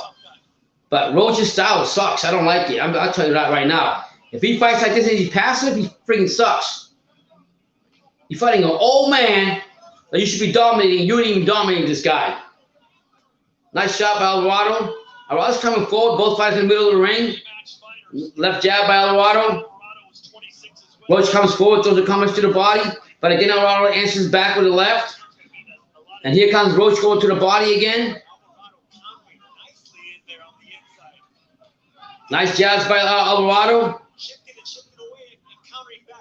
Again, Alvarado.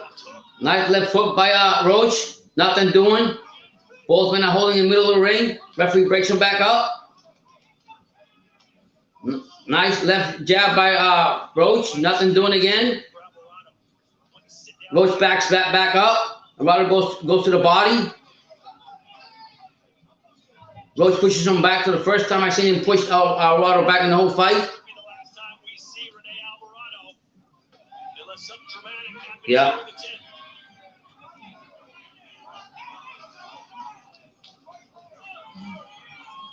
When Alvarado's coming forward, I'm missing his shots, missing his left jab, but Roach is catching him here and there, but he's not dominating, finishes the fight strong. Come on, Roach, you're the younger fighter. Missed right by Roach.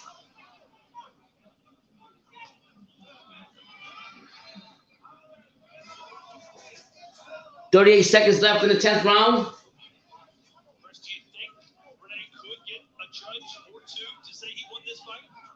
Nice uppercut by Alvarado. Roach is coming forward, trying to push him back now. And this is the best I've seen of Roach actually in this whole fight. He's having me sleep the whole night because he's fighting off his back foot, if you ask me. 10 seconds left. Roach is just sitting there playing with him, going to the body again. Yeah, it's a good fight. Roach probably, the fight will go probably to Roach, but I'll be honest with you, Roach didn't impress me at all. It heated up towards the end of the fight for sure, as both men got more comfortable in the pocket. Fucking Roach should be doing better than that. Should have finished this guy out. Mannix's scorecard, just not enough from the Nicaraguan here tonight. Yeah, he is. I mean, I've seen that the whole fight. He's been counting all his shots, and that's how he fights. But if he's gonna fight an aggressive fighter that comes forward, that's a lot younger than him. 92. Yeah, I have Lamont Roach sweeping the second half of the fight. The Yeah. scorecard 98-92 by 5th minute. was a lopsided fight, but there were many. Even if you're a counter puncher, you're not just gonna stand there and not finish him off. You're younger than this guy. Counter shot and throw that thing. Come on, please. But I mean, good kudos to him. Oftentimes off the jab. I don't care to watch him again. I'll be honest with you. That's me. My son might have a different opinion on that, but that's me. I thought Alvarado had 3 clean rounds and maybe 2 close rounds. So the judges are going to have a difficulty, but it was a clean win for Lamont Roach, in my opinion. Because he gives it a lot more. Some of their handiwork. Look at that left hand there from Roach, and that's what me and Chris saw right there. That clean left hand. But anytime Alvarado. But how many times he threw it? He didn't throw that left hand all the time. Those clean punches. Come on, man. Overwhelmed by the volume punches. Dick riding. That's what you're doing. Alvarado. And coming forward, showing aggression, wanting the coming forward. The whole fight he wasn't coming forward. Roach was not coming forward the whole fight. The last 2 rounds he showed it, but the whole fight, the one that was coming forward was Alvarado, the old man. Get the fuck out of here with that Chris Mannix and what's the name? Polished counter puncher is that's Lamont Roach, but the rugged veteran in Alvarado, he has his own too. I mean, it's gonna be a difficult. Fuck out of here! You all know what I'm talking about. For the judges, but company man, they want to keep their jobs. You gotta be real sometimes. How the judges saw it. Here's I mean, I'll give it to Roach, but it wasn't by that much. Ladies and gentlemen, here from the Alamo City, San Antonio, Texas. Let's get involved with these. All 38 of you, please hit that like button if you haven't.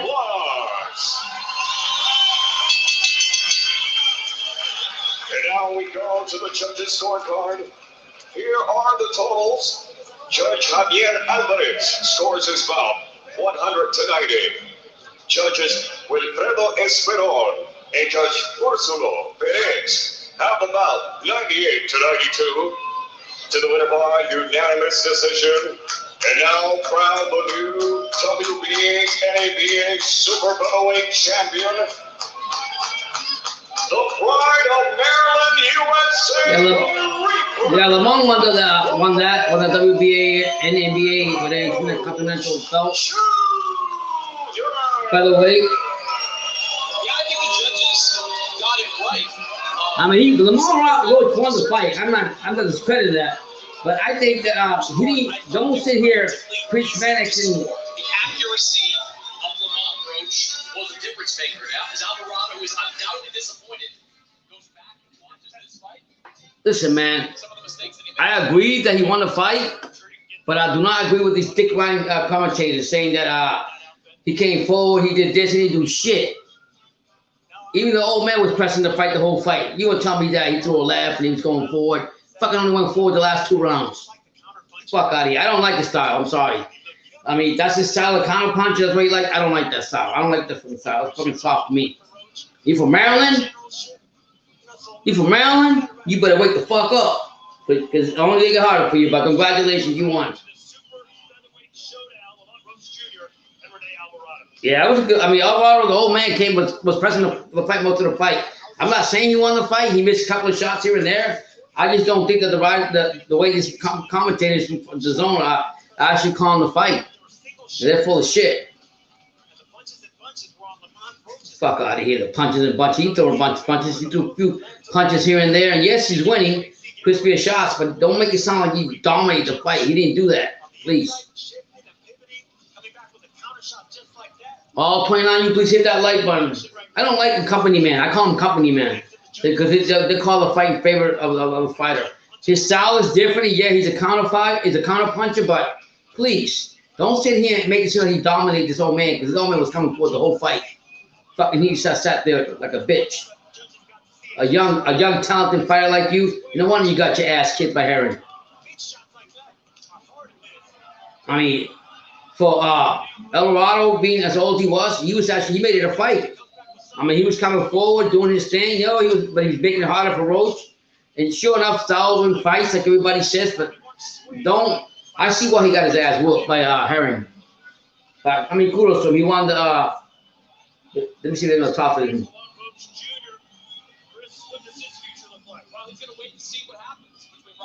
Yeah, he's happy. He won the trinket.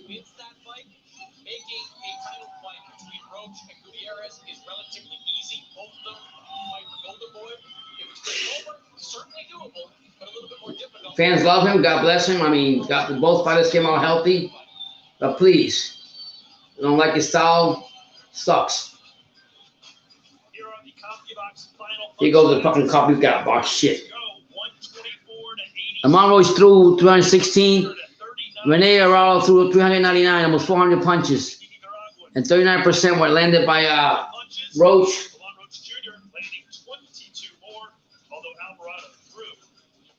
Yeah, man, I said that Alvarado was a volume puncher. He just not, his targets were not there. So the next fight's gonna be the co-main event, Seniesa Estrada against Maria Santino for the WBA middleweight title.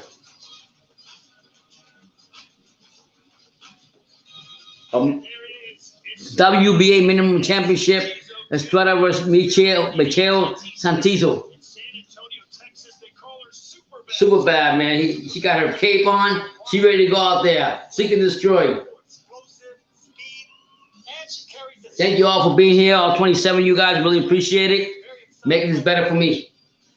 She looks like she's almost annoyed at what she has to do tonight.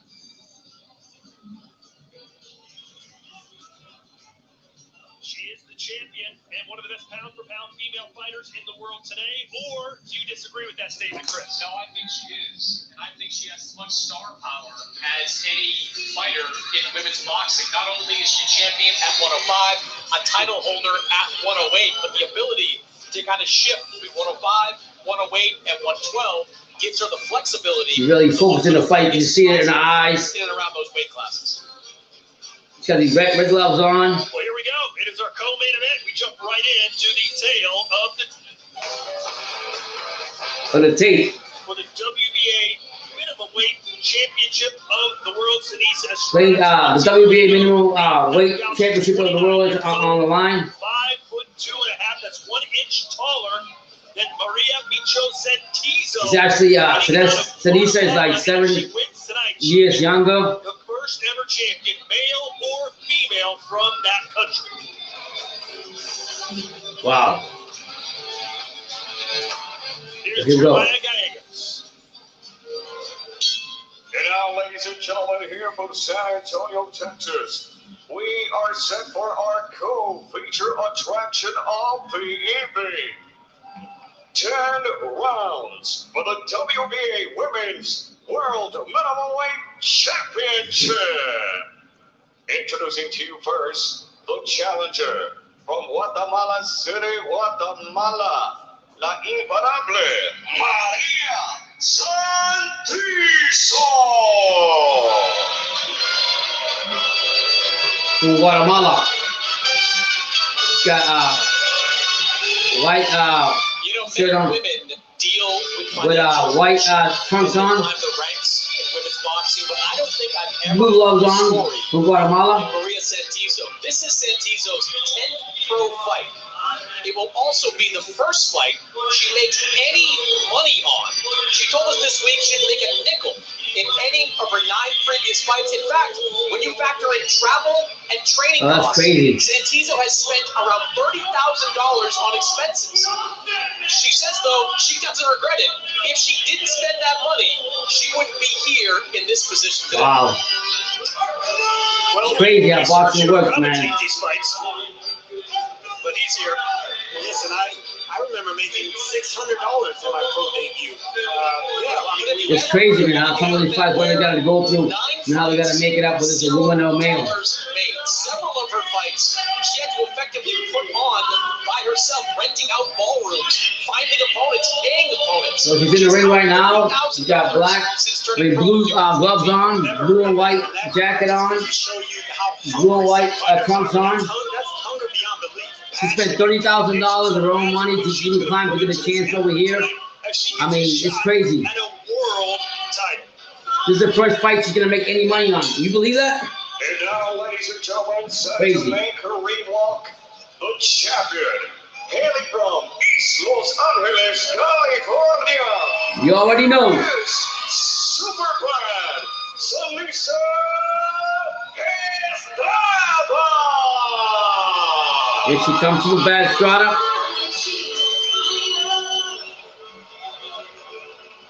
This looks ready too. Got the cape on, all in red boxing gloves. Ended Annabelle Ortiz's near 8-year reign of the WBA middleweight title in March, winning by unanimous decision. This will be her first defense of the belt, though she has fought since winning the title, beating Tanaki Tsunami in July to win the WBO. Now, that's a tough fight, but I like Bitty Rivers, a tough fighter. But my gut is telling me Bibble. But don't sleep on Bitty Rivers. You see what he did last night. 105 is her best weight class. She said it. The reason is she has to try to make weight for this fight. She has to work to make this weight. She feels like that sharpens her as she goes into the fight. And she's finding her power, Sergio. So here comes Seniesa Super Bad Estrada, fighting her opponent from Guatemala. She's never made any money. She's actually spent money out of her pocket. She's been making it. This is her first big payday fight, the opponent. These fighters that she faces. She's pumped up though. Let's go, Super Bad. And now, fight fans, coming to you live on It's a co-main event. AT&T Center in San Antonio, Texas. We welcome you to our co-feature attraction of the evening. 10 rounds for the WBA Women's World Middleweight Championship. Brought to you courtesy of Oscar de la Hoya's Golden Boy Promotions. Sponsored to you by Hennessy, Never Stop, Never Settle. And odds for tonight's fights are brought to you by Tanisha dressed up in red and gold trunks, red boxing gloves, red and gold super cape. Executive Director Brian. You got a Guatemalan with blue gloves on, her country's colors, blue and white. This is for the WBA minimum weight championship. The 3 judges scoring this contest at ringside are from California, Sergio Gallegos, from Texas, Wilfredo Esperon, and from Panama, Octavio Rodriguez. And a referee in charge of the action from Texas, Mark Colloy. And now, ladies and gentlemen, here we go from San Antonio, Texas. It is time to kick into sound. Introducing to you first the challenger, fighting out of the blue corner with Marisol Roesa and Bones Adams. Tonight wearing white with blue. She weighed in at 103.8 pounds. Tonight she enters this contest unblemished. 9 bouts, 9 victories, with 5 wins coming to you by way of knockout and no defeats. Ready to make her world title fight debut, hailing from Guatemala City, Guatemala. Shout out to Guatemala. Shout out to all 32 that you're here. Please hit that like button. Subscribe to the channel. Super chat if you want. Support the channel any way you can. BT's out there in San Antonio, grinding for you guys. Bringing you guys the best content. Tonight she does red with gold trim. She officially skilled in at 104.6 pounds. Tonight is ranked number 1 pound for pound warrior steps into this contest perfect. 21 bouts, 21 victories with 8 wins coming to you by way of knockout and no defeats. Introducing to you the reigning, defending, undefeated WBA Women's Middleweight Champion of the World, the Fighting Pride of East Los Angeles, California, Super Bad Seniesa Estrada. After this is the main event, guys. Okay, blue corner, 2 seconds. Red corner, 2 seconds. Okay, athletes, we've already gone over the rules in the dressing room. Both fighters in the middle of the ring getting instructions. Most importantly, protect yourself at all times. Touch gloves. Good luck to you. Seniesa Super Bad Estrada. I believe you're right, guy who's far the number 1 pound-for-pound female. So here we go. Seniesa. Seniesa Estrada in my top 5, but the top 3 I feel is pretty well set. Katie Taylor, Clarissa Shields, and Amanda Serrano. Just my opinion. As for Maria Santizo, You got Seniesa, Maria Santisa from Guatemala in blue. don't know a lot about her, but I'll tell you this much. Here we go, round 1. Estrada tonight. Right off the bat, Estrada's throwing a couple left jabs. The last 3 weeks. Again, left jab. The former super bantamweight champion. Another left jab by Seniesa. Bones promised this was going to be a great fight. Said the styles just matched. I love the way Senesa's coming forward. It's got that like Philadelphia roll, like her defense, and he comes back, and she's going to the body. But here comes again. Santizo's coming forward, but nothing doing because Estrada's not giving her space. Estrada's coming forward, jabbing. Missed jab by Estrada. Both women in the middle of the ring, and Estrada throwing her combinations. Santizo's holding her hands up like she's missing. And here goes Estrada again. Nice shot by Estrada to the body, through a left to the body. Missed shot by left jab by Santizo. Nice jab by Estrada.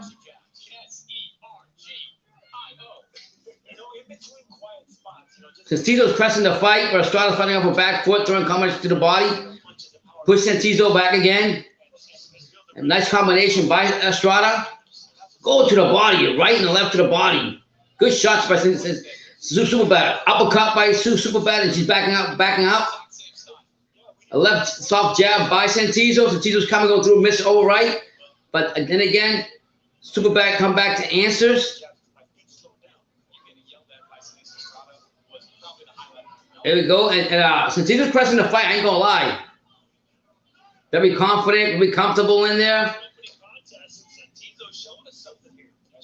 He's coming forward again, trying to feint and fake Seniesa. Senesa's not having it. Through a left, couple lefts.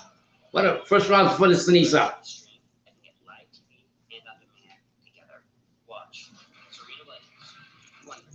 All you guys here, 25 of you guys, the main event's coming up next. Got the Cuban Gonzalez against Ramirez, Gilberto Ramirez, the Mexican. It's going to be a good fight.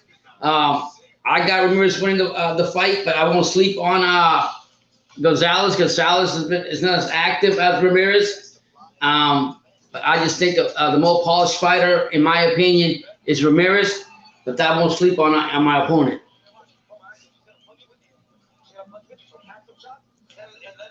Senesa's already breathing hard. She's been the more active fighter in the first round. She threw nice combinations. Leaders all right and the left. That caught Sensito on the face.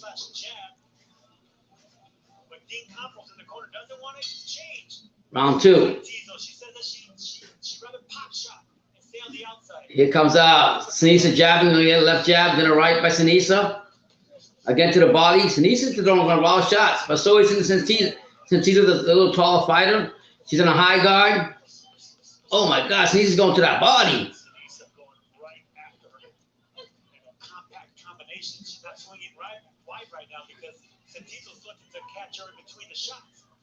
Sentizo's missed with a quick couple left jabs. He pressured her back, but the more she gets pressured, the more she comes back fighting. Senesa's going by it again. Oh, what a shot! She's going. Throwing a lot of punches. Missed left jab by Sentizo.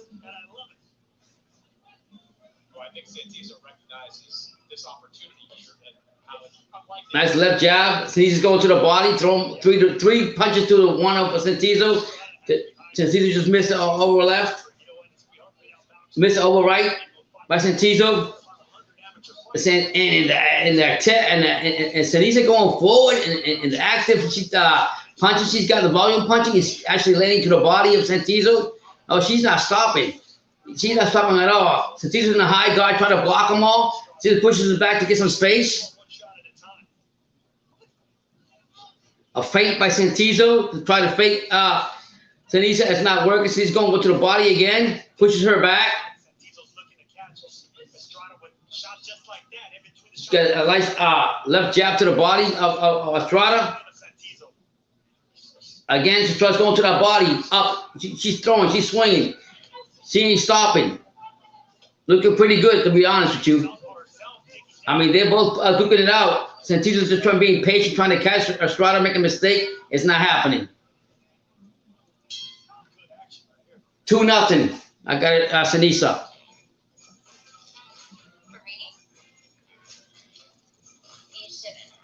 Gonzalez hasn't been active in I say a little bit, in almost I think 2.5 years to change. But I mean, he's capable. I mean, he got a shot, and he looks hungry. When I watched his last interview on one of the channels that I watch, and he was coming out saying like, and even BT interviewed him, and he told him like, everybody's underestimating me. Get ready, you're gonna see what you're gonna see. So we'll see. I just don't say I ain't gonna sleep on him. I got Ramirez winning this fight. You know, Ramirez, I think is been more active, the more stronger fighter. But I'm gonna sleep on Gonzalez. Anybody got a chance when they get in that ring. I just think Ramirez is too good. So round 3. Seniesa comes out throwing punches to the body, and here comes Sentizo throwing her shots and trying to push Seniesa back. Nothing doing. Nice over left by Seniesa.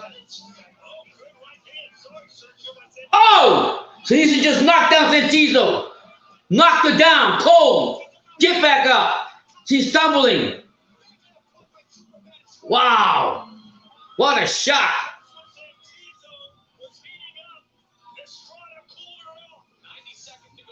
90 seconds going on. So Seniesa can finish her off. Seniesa's going back with right, left, throwing punches to the body, going back, trying to finish her off. Seniesa's trying to hold off dear life. It's not happening. Again. Oh, nice right by Seniesa. Left and right by Seniesa again. Santino's trying to fight back. Just jabbing. One shot to Seniesa's 3. Seniesa's going back, getting a point, getting it again, pushing her back to the rope. Again, Seniesa's going to that body. Again, uppercut by Sentizo. Can Sentizo come back?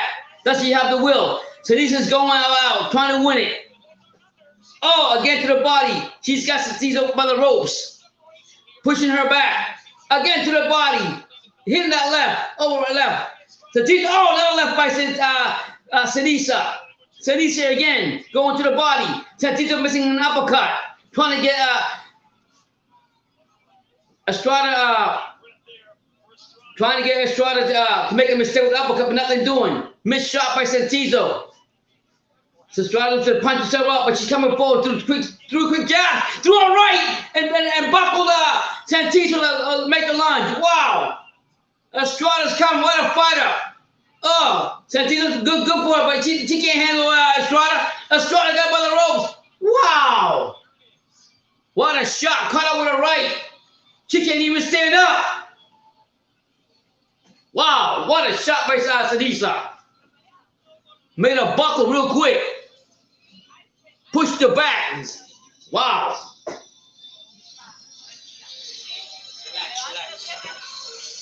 You're not going to catch her. The ball punching that Seniesa is out of this world. What's up, Hector? What's going on, man? Yeah, man, I think Gonzalez, anybody that gets in the ring with another fight gets a fighter's chance. And he's been training hard here in Miami. I watch it. I mean, but that beautiful shot by Seniesa. Caught her with her left foot. Knocked the shit out of Sentizo. And then she had the guts to get back up. And then she buckled her again. Another right. Jesus. So here we go. The doctor's checking her out, see she's good to go.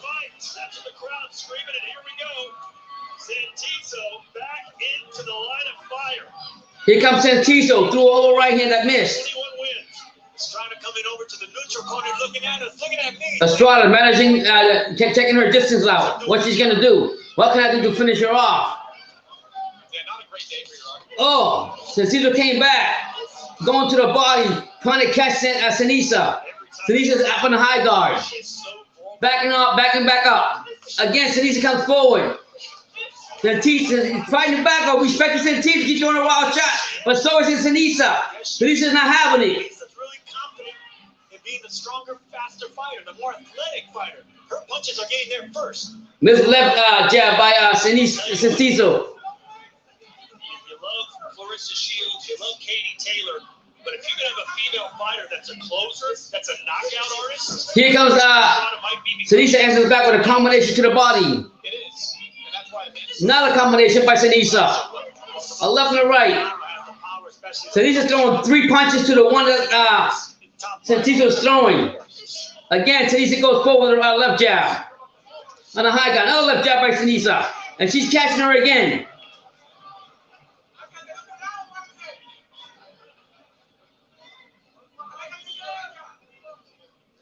Seniesa measuring the punches, trying to figure out, pushing Seniesa to the corner.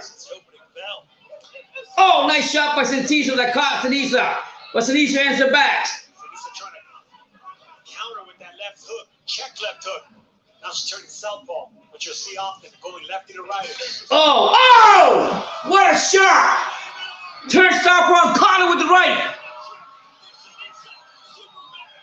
What a shot by Seniesa! Super bad. Fight is over. Fucking can't turn it southpaw.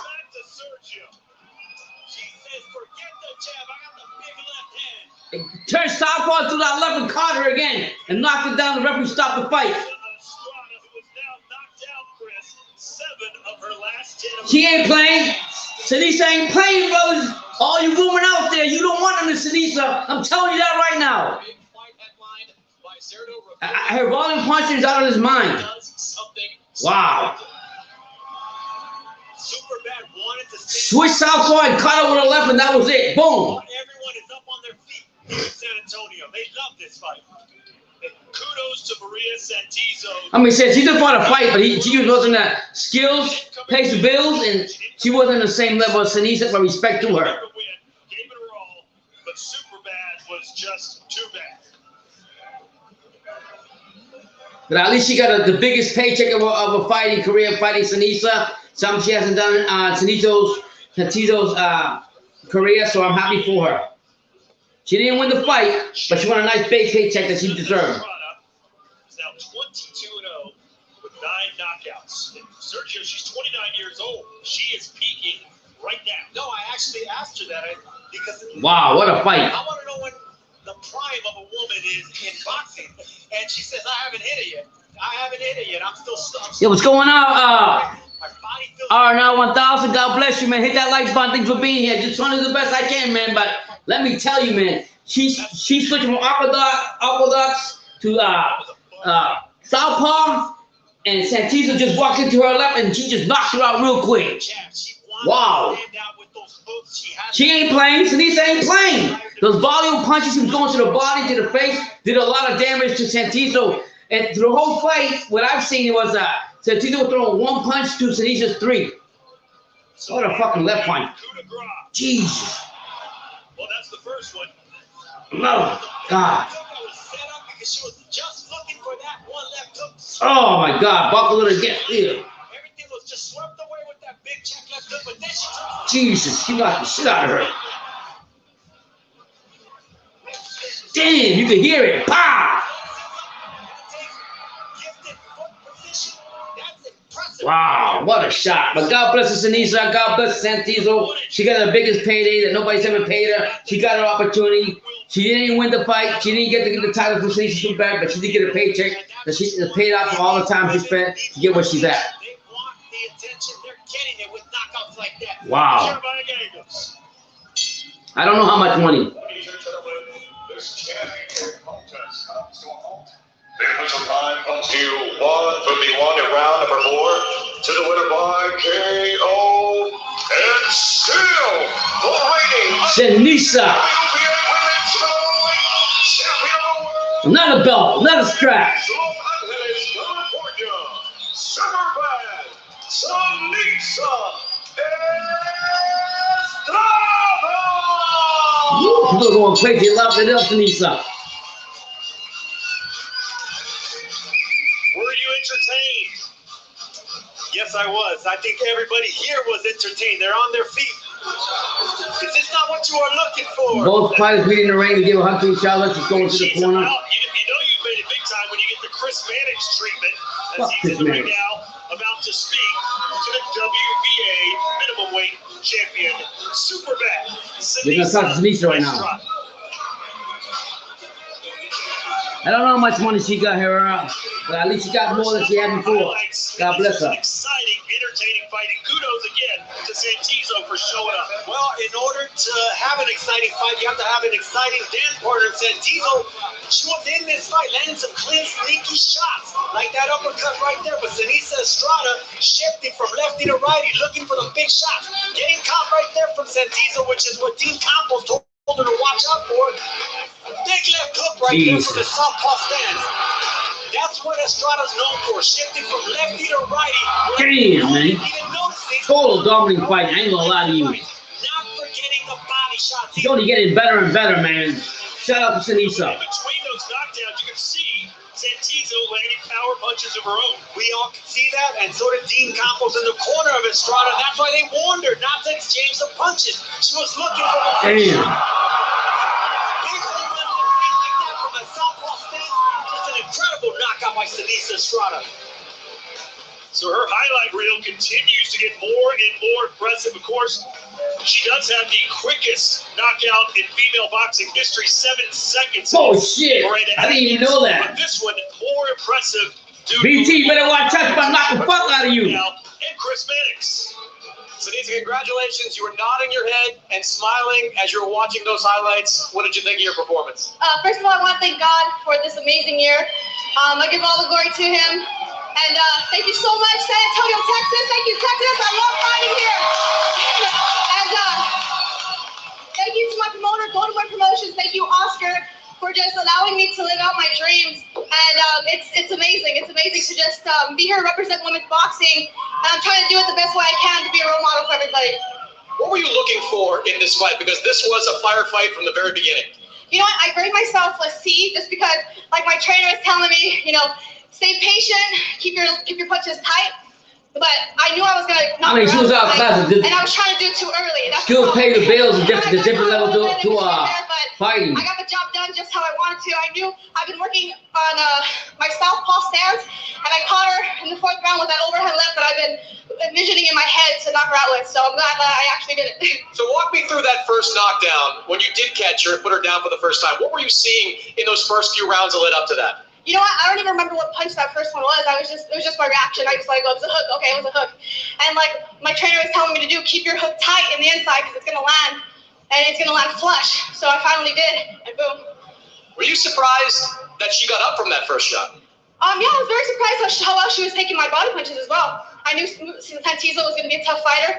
She's 9-0 for a reason, with 5 knockouts for a reason. So thank you to Maria and her team for accepting the fight. She didn't have to put her undefeated record on the line with me, but she did. So thank you. And as you close the show in this fight, what were you seeing? What were you looking for? I was looking for the knockout. And like I said, I was looking for it a little bit too early, which is why I was getting caught with some shots. But hey, I could take a punch, and I was going to come right back and land that shot that I was hoping to land. You've bounced between weight classes over these last couple of years. What's the difference for you being at 105? At 105, I feel the strongest because it's more of a natural weight class for me. I actually have to try to make 105, 108 to 112. I fight there as well, but I walk around at like 112, so I definitely feel comfortable at 105. But I want belts in all 3 divisions. Well, you have one belt in the 105-pound division. Is the goal more belts in that division? Definitely. Our goal is to unify for the IBF world title with their Costa Valle, who's from Costa Rica. That'll be my first fight of 2022. After that first knockdown, you have talked regularly about the need for women's boxing to have 3-minute rounds. I don't think there was a better example of why 3-minute rounds matter than after that first knockdown. If you were given another minute, you probably would have finished that fight early. Honestly, I think there's not many fighters at all who can hang with me 3 minutes. You could ask Marlena Esparza because she was exhausted. Oh shit, you talking shit to Marlena Esparza. Is she still on your radar? She's still on my radar for sure. We'll get that rematch. But for now, she just has to keep winning. I just have to keep winning, and we'll meet for sure. Big fight in women's boxing. Do you have any message for Sergio Mora? Sergio, I've used my job a few times in the first round, but I didn't need it. So maybe next time. Thank you so much. Thank you, everybody. Thank you, Texas. Yeah. God bless her and her family, man. Well, Sergio, your chance to retort. Fuck Sergio. I love love Seniesa. I mean, I've known her since she was 8 years old. Oh, wow. She's been a beast. I've seen her beat up boys at 8 years old. I've seen her beat up grown, undefeated women. Being a 3-time champion, 2 divisions, ambitious. She's just great to watch. Amazing. What a statement. Wow. So 3 down and 1 to go. Our first Bernard Hopkins, executioner right there. Seniesa Estrada. Getting hugs from everybody. Yeah. That's great, man. Congratulations to her. God bless her. Now we turn our attention to the main event. With the victory, Lon Roach Jr. as well. In a pretty entertaining contest against Rey Alvarado. Yeah. But super bad Seniesa Estrada with the performance of the night so far. Will it be top next? It's our main event. Zurdo Ramirez. The next fight's Zurdo Ramirez, the main event, guys. Thank you for being here. Against he's next. Gonna have a tough opponent, I think. Great fights. I mean, this fight right here where Seniesa, and then she called out Marlene Esparza and told her you keep on winning, we're gonna meet again. I mean, what can you say about Seniesa? Turn to the left, orthodox stance to the right, but those volume punches to the body and to the face. I mean, she wasn't stopping, and eventually caught up with Sentizo. And shout out to her, man. She come all the way from Guatemala. Had to fight her way through to even get this chance in America to fight for a belt. It didn't happen, but at least she did it, and you gotta give respect to that. So now we get out to the main event, guys. All you guys, 36 of you, please hit that like button if you haven't. Thank you for being here live with me as BT's out in San Antonio getting some content and boxing. Man, it's been a good night of boxing here. I saved the whole DAZN card because I actually did the earlier card, and now I'm on this one. Sergio Mora, who's fought Texas several times. How do you feel being in the Lone Star State? I love Texas. I love the food. I love the fans. Rabid, passionate boxing fans here. We can see it. Packed house. All right, let's talk about our main event. Zurdo Ramirez is back. He's at light heavyweight. Had a version of the Super title, decided to move up. How has this transition been in your estimation? It's been perfect. I mean, 3 fights. We're talking about right now. We wait for the main event. We're talking about Zurdo Ramirez. It's not like It's a southpaw, so that means in Spanish. Yes, and Tuni's at our class, man. Skills pay the bills. Especially to the body. This is what he specializes in. The uppercuts and the body shots. Playing with Sullivan Barrero, that was a late reaction. He dropped up a couple of times. It's hard to get up from body shots like that because the main event, who you guys got? What's your prediction? He uses the leverage of a 6'3" After whoever wins this fight gets the mandatory with Bivol. And Zurdo Ramirez came out and said that. He said, Bivol, he thinks Bivol's ducking him, but I don't think so. But I mean, Bivol don't duck anybody. But we'll see what happens. Very dangerous early. His last 3 fights have ended under 2 rounds. So get out of those early rounds, dig down to the body. Gonzalez does get. Well, all y'all petitions for this fight, all 37, 34 you. Hit that like button if you haven't. Subscribe to True School Sports, the untouchable True School Sports. My son BT, you all know him. He's out there in San Antonio, Texas, bringing you the best boxing content. Go out and check out his channel. Thank you for being here on this live with me as we go for this main event. Tell me who you got winning. Tell me what city, what state, what country you're from, and I will give you a shout out. Zurdo Ramirez has his eyes on the prize, so to speak. He's been calling out Dimitri Bivol, one of the other champions at light heavyweight. We saw last night the fight. Better be. Yeah. So there's these champions. How would he stack up against those two guys and Joe Smith Jr.? Listen, Dimitri Bivol is the one that I think he's going to stack up the best. Better be I mean, he's the hardest puncher. 100% knockout ratio. Listen, man. He's a beast. Joe Smith Jr. I gotta give more respect to Zurdo Ramirez because he actually calling out the fighters and he wants the fighters and he's chasing the fighters. The good fighters to make his put his title on the line. I mean, put his record on the line, but he's actually doing it. No disrespect to Canelo, but I don't like the fact that he's not doing the same thing, and he's Mexican also. What you all got to say about that? It's Chris Phoenix, who we send it to right now. All right, thanks, Don. Yes, I'm here with Gilberto Ramirez, former 168-pound champion, and a guy that knows a couple of things about world championships, Oscar De La Hoya. Oscar, before we get to Zurdo and his fight, Seniesa Estrada, kind of a star-turn performance there. Another highlight reel knockout that, I mean, she was devastating in the ring. She was up there, very calculated, which I really, really enjoyed what she was doing. So, yeah, another great knockout and another big win. You signed this guy very recently. What have you seen from him over his last couple of fights? It's the passion for the sport. You know, you can see it in his eyes, and I mean, he is undefeated. He has a lot of fights, but that recent passion that you can see in his eyes is I mean, it's like watching one of these fighters just grow into hopefully a great champion in the near future. Gilberto, you were a top-level super middleweight, but in your last 8 fights at 168 pounds, just 1 knockout. Your first 3 fights at 175, all knockouts. Where has this power come from? Totally different. I mean, training, and like growing muscle. That's why. We heard you say at the press conference on. Yeah, he's out there, Robert Sanchez, man. You were comfortable. That's my son, man. Much of a difference. He's doing his thing. Thank you for supporting him, man. He's out there. Thank you so much. Whoever's in San Antonio, link up with him before he leaves. Talk to him. He's good people. To talk boxing with you. I mean, if anybody want to talk about boxing, it's with him. True School Sports. But I want to prove that I'm ready tonight. Your last fight, you fought a decorated Cuban amateur. In this fight, you fight a decorated Cuban amateur. Do you see any similarities between Sullivan Barrera and Yunieski Gonzalez? Yeah, they come the same style. They come forward, both of them. But I want to put a great performance for all the people that have been watching. Well, Oscar, it's your job to make world championship fights for this guy. What do you need to see out of him tonight for that to happen next year? Well, what he does best, and that he goes out there and impresses. That's all he knows how to do. So he's ready. Thank you, Robert Sanchez, for calling my son cool. I appreciate that. And so we're ready for a great battle against another good fighter out there. All right. Well, the main event is next, Todd. Throw it back to you. All right, Chris, of course, Zurdo Ramirez is left-handed, and Sergio, if there's one fighter that's ready to face a southpaw, it's Yunieski Gonzalez. Gonzalez thinks he's destined for this. I love those Florida colors he got on. I'm sure my son is enjoying the colors he got on. He got the Florida colors on. You know, bro, so there's not going to be any surprises there for Yunieski Gonzalez. He has the right punches. He has the power. He starts really fast. He takes care of all those southpaws under 2 rounds. And let me tell you something. He's nicknamed the Monster, and he is one intimidating dude. But how does he impose his will on Zurdo Ramirez? He has to start fast because at 36 years old, I don't think he's going to be able to carry this fight into the second half of the fight. He's very dangerous early, very dangerous with the winging right hands, especially the chopping right hands on the inside. And with that, we turn our attention to the tail of the tape. This, in the light heavyweight division, a WBA title eliminator, Zurdo Ramirez. Look at the record.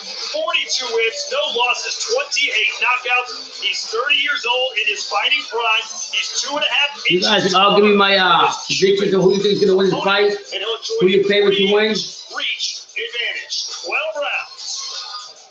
Here are the unified rules of boxing. No standing 8 count, no 3 knockdown rule. You cannot be saved by the bell in any round, and only the referee can stop the fight. Here's Jeremiah Gallegos.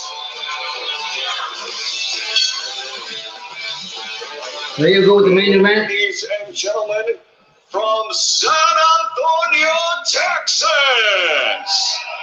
This is our main event attraction of the evening, live on DAZN. It is Mexico versus Cuba. 12 rounds in our WBA light heavyweight title eliminator. And now, introducing to you first, set to make his ring walk, and fighting out of the blue corner, please welcome the monster, Yunieski Gonzalez. Hemos tenido el enfoque y la visión de unir por primera vez, todos juntos en un solo bambú. Atlanta grita de género, el reggaetón cubano. Esto es lo último que nos faltaba, por demostrar y convencer de que aquí en la mayor de las Antillas también existen campeones. The main event song, guys. Yunieski Gonzalez.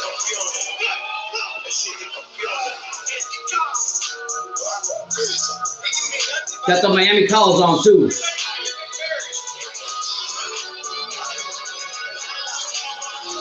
You walking in with the Miami colors, robe, shorts, boxing shorts the same way.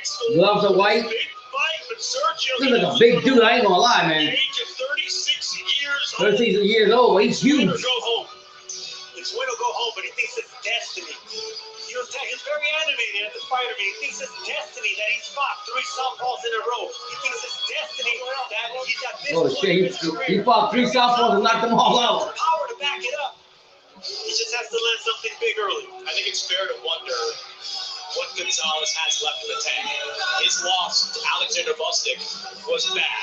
He was battered and knocked out in 3 rounds. He's won 3 fights since then, but they have been against no one on close to the level of Gilberto Ramirez. And Sergio, you said he has to start fast. 13 of his 17 knockout wins have come within the opening 2 rounds. Yunieski Gonzalez, with a win tonight, will get a shot at Dimitri Bivol and his WBA light heavyweight title. And there is Zurdo Ramirez about to make the walk. The gum is out. The gold is above his head. He's got his cowboy hat on. The Zurdo's coming out with a gray, red stripe boxing robe on, white gloves, the black famous cowboy hat. Mexican flag behind him. This guy, what I like about his personality, he's very humble. I like that. Here's Jeremiah Gallegos. I don't care what they say about him. Ready to go and making his way to the ring. Comes an undefeated from Mazatlan, Sinaloa, Mexico. Gilberto Zurdo Ramirez. Let's go. Let's get this. Let's do this. Gotta respect this guy. This guy, he's doing what Canelo's not doing. He's chasing Bivol, going for the big fights. And he's a real Mexican, so who do you think I respect more, Canelo or Ramirez? You know my answer already. Came to lightweight, heavyweight, and already calling out Bivol. Already calling out competition that Canelo doesn't want to do.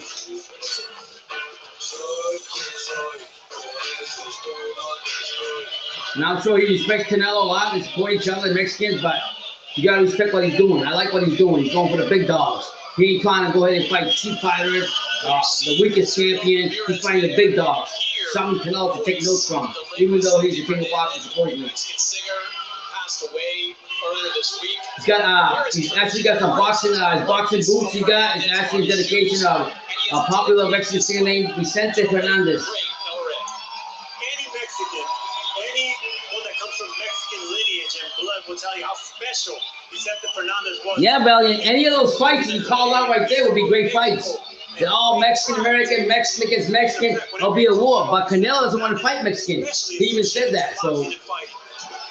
I mean, I don't know what's up with Canelo. But I only respect this guy, and I'll say it again, because he went to the light heavyweight division, and the first thing he did, he called out Bivol. He knows if he wins this fight, he gets to fight Bivol.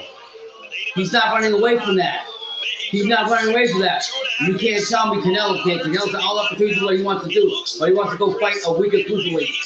Yeah, he has 3 straight knockouts since his move up to light heavyweight. His team for years would say that the lack of power he showed at 168 was because of how hard he had to work to get to 168, starving himself. He's got some red and white shorts on. Down to 168. Now he's at 175. Silver white glittering shorts with a white stripe, red stripes on the side. Not only Mazatlan, but from Sinaloa, boxing rich Sinaloa. Shout out to Mexico, this guy. From there, Jorge Arce, Giovanni Segura, a lot of pride from boxers and fighters from Sinaloa. Zurdo's a southpaw, fighting an orthodox fighter in Gonzalez. Here from the Alamo City, San Antonio, Texas, USA. Tonight, Oscar de la Hoya's Golden Boy Promotions in association with Zurdo Promotions and Rivalda Boxing brings you the main event of the evening. This is a 12-round WBA light heavyweight title eliminator. Live DAZN and sponsored to you by DAZN, Never Stop, Never Settle. And odds for tonight's fights are brought to you by Bet Online. Tonight's contest is Section 25, the Texas Department of Licensing for Regulation and Combative Sports. The Commission Chair, Rick Figueroa. Executive Director, Brian Francis. Also sanctioned by the World Boxing Association. WBA President, Gilberto Jesus Mendoza. The WBA Supervisor, Julio Tar. The three judges scoring this contest at ringside are from Texas, Javier Alvarez. From California, Sergio Caiz. And from Massachusetts, John Memphis. And your referee in charge of the action at the sound of the bell from Texas, Hall of Famer, Rafael Ramos.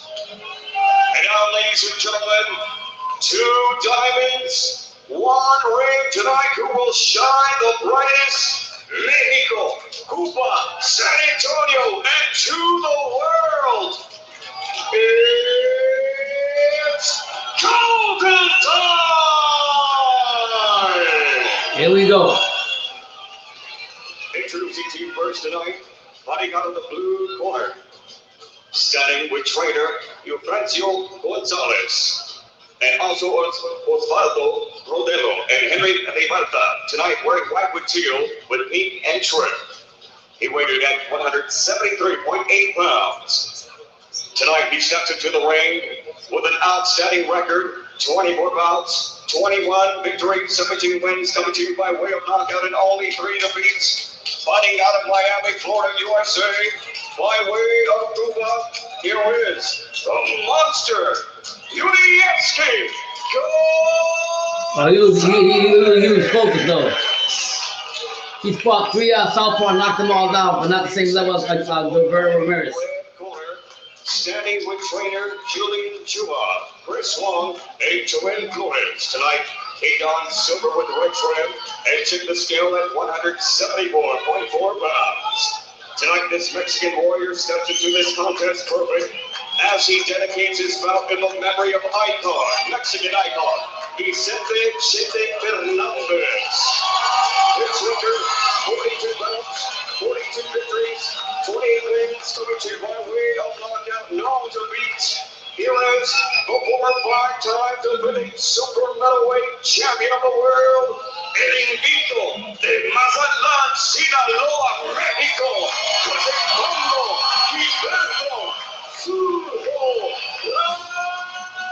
Ramirez.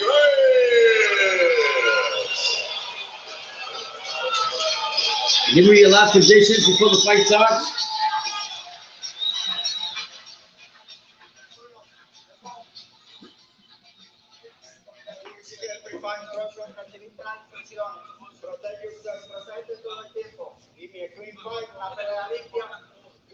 Yunieski Gonzalez is big, man. He's a big guy, man. He looks like he got some power.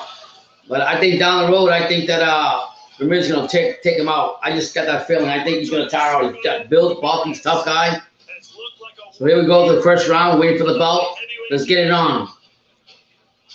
Shout out to all 32 that are here. Please hit that like button if you haven't.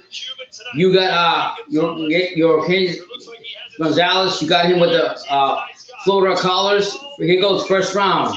And here we go. In the early round, scheduled for 12. Ramirez in the white and red. Gonzalez in the teal. Soft jab by soft right jab by Ramirez. Gonzalez was carved up by Bostic in the fight 3 years ago. Ramirez comes back with a left. Bostic was able to keep his distance and just batter him from the outside. Gonzalez has to Missed left jab by Gonzalez. to make this more Ramirez go through a right jab. Not a right jab by Ramirez. Both men in the middle of the ring. Left jab by Gonzalez. Right to the body of Ramirez. Nothing doing. Ramirez.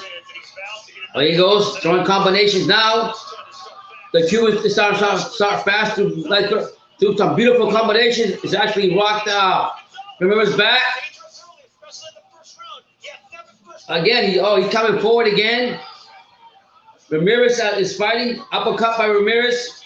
But that power that Gonzalez is actually showing on this fight. Ramirez going to the body again. behind the jab, but a lot of times in his career, we've seen him A right jab, a left right jab by Ramirez. Gonzalez got him by the ropes again, going to the body. I can tell that Ramirez is feeling the punches. You can just see it. And here he goes again. Ramirez fighting, throwing a right jab, another right jab by Gonzalez. Oh, caught him again. Wow. Ramirez turns him around. Right jab of Ramirez. Gonzalez just being patient, trying to walk Ramirez back to the ropes. And what Ramirez is doing, he's actually punching him and jabbing him and flipping around real quick. More like the same thing that Loma does when he switches you around. That's what he's doing. Gonzalez is being patient. Again, he threw a nice right jab. The left jab by Gonzalez. A right shot to the body of Ramirez. Gonzalez again is attacking Ramirez. Got him by the ropes. Gonzalez, another shot. Right shot to the Gonzalez. He's got Ramirez on the ropes.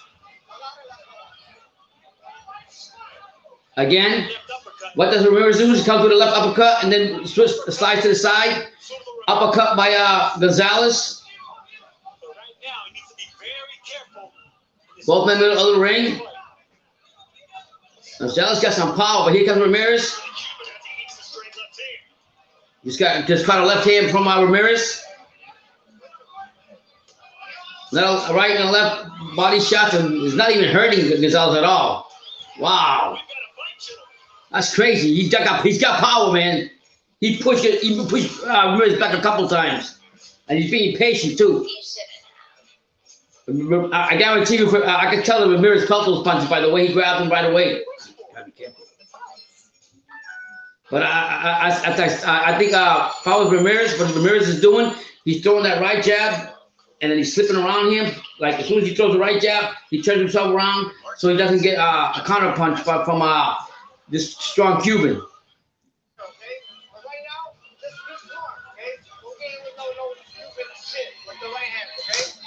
Stupid SHID that Julian Chua is telling Ramirez, don't get hit with that right hand. Yeah. And Gonzalez having Ramirez against the rope, nothing landed cleanly there, but he's doing his shot. Oh yeah, I mean he's throwing his shots. I ain't gonna lie about that. Ramirez felt them. To be clear, spelling it doesn't make it any better. So here we go, second round. You can hear it, I'm gonna say it. I apologize for Sergio. Ramirez is coming forward, throwing two quick right jabs. Jabbing again by Ramirez. Yeah, you can rough him up a little later, but he can't. Again, going through jabbing him again. That's what I was talking about. You go back to the Jesse Hart fights, which Ramirez is effective. Let me shut this guy off. I hate this fucking guy talking. I fucking care about this guy. You're talking about this fight. You worry about the other fight. Get out of here. So Ramirez has come out throwing right jabs right off the bat. Gonzalez just counter back with a left and a right. Again, Ramirez coming forward. Right jab. Then a left by Ramirez to the body. Gonzalez just answered back with a right. Left jab by Gonzalez. Left jab by Gonzalez again. Both men in the middle of the ring. Right jab by Ramirez. Gonzalez threw two quick right jabs, then a right. Ramirez is likely just throwing his right jab softly. Right shot by Gonzalez. Pushing Ramirez back again to the ropes. Ramirez is just trying to keep the fight in the middle of the ring. Doesn't want to get inside the ropes or in the corner. Ramirez is going in there throwing right jab. Gonzalez throwing his left jab. Both men are just jabbing right now. Elbow right hand by Gonzalez that landed. Right jab. Ramirez is consistently throwing right jabs right now. Being very cautious with the strong Cuban fighter. Another left jab by Gonzalez. Ramirez answered with two left jabs, then a right.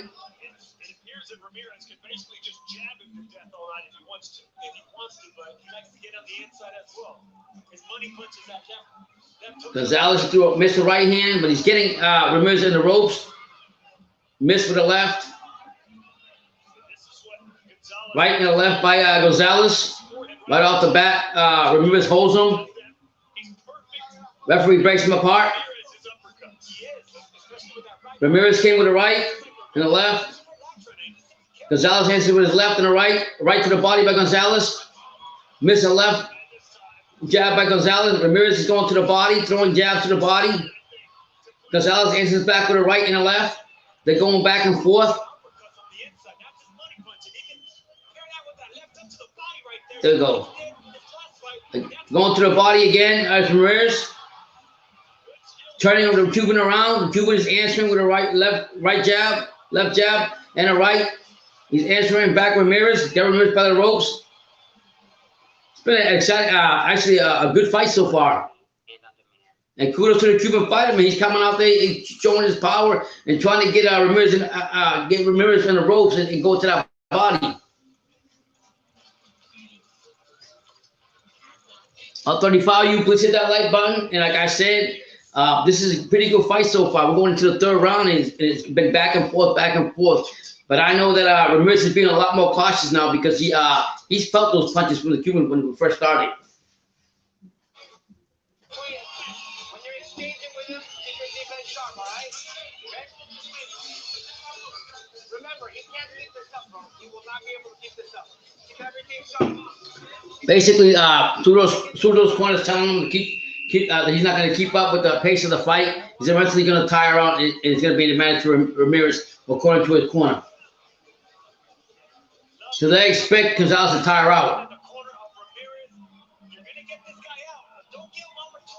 So here we go, the third round of 12. Ramirez is pushing the fight now. Left, right to the body by Ramirez.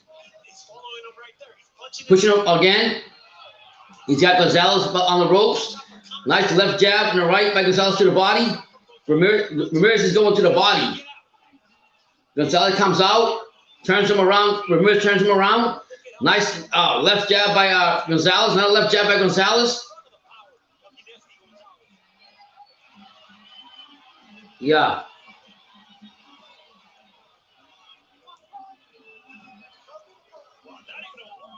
Oh, wow. The judge didn't even, the famous judge, the referee didn't even give Gonzalez a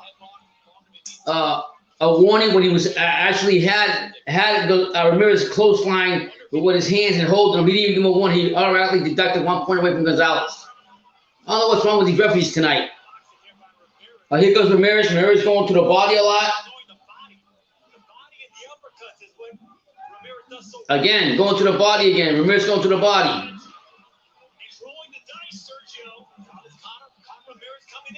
Oh, another right jab to the body. He's got Gonzalez up by the ropes. Taking his time. Nice shot by Ramirez. A miss right by Gonzalez. Both fighters in the middle of the ring. Right jab. Gonzalez is getting tired and Ramirez is catching him. Oh, beautiful combination by Ramirez. Again, he's going to the body.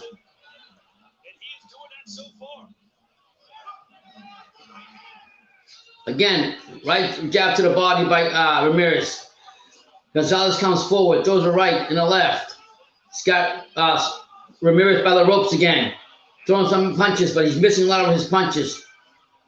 Again, Ramirez turns him around. He's got Gonzalez by the ropes. Nice. Yeah, Ramirez with his pivoting. As soon as he gets a shot, that's what I'm going to say. He's pivoting. But Gonzalez has got him by the ropes and laying some hard punches to Ramirez. Ramirez on the high guard. And if he doesn't get out of this, he's going to be in trouble. Gonzalez is throwing his punches. Ramirez is fighting up with the left. Pivots again. Got Gonzalez up by the ropes. Ramirez is coming forward now with the right and the left. Oh, well, yeah. Woo! It's been a good fight, man, so far, guys. It's been a real good fight. Gonzalez got that power, but he's tiring out. But I mean, if he continues this fight and gets Ramirez on the ropes and continues to go ahead and go to the body, it could be a big difference. Wow. Ramirez is doing the right thing right now.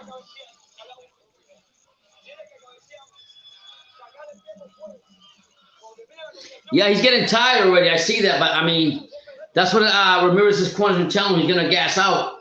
He's a big man. Herrera. Gonzalez doing pretty good. I mean, I like what he's doing. He's coming in there and he's actually getting Ramirez by the rope and doing what he's supposed to do.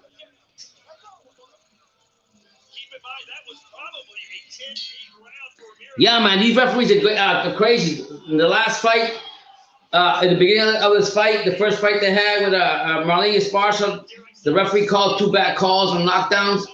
And then in this fight right here, they deduct a point from Gonzalez because he was close lining Ramirez. He didn't give him a warning. So here goes Ramirez again. Right jab of Ramirez. Right jab of Ramirez. He's got Gonzalez by the ropes. Right jab of Ramirez. Another right jab by Ramirez. Gonzalez steps back, comes forward.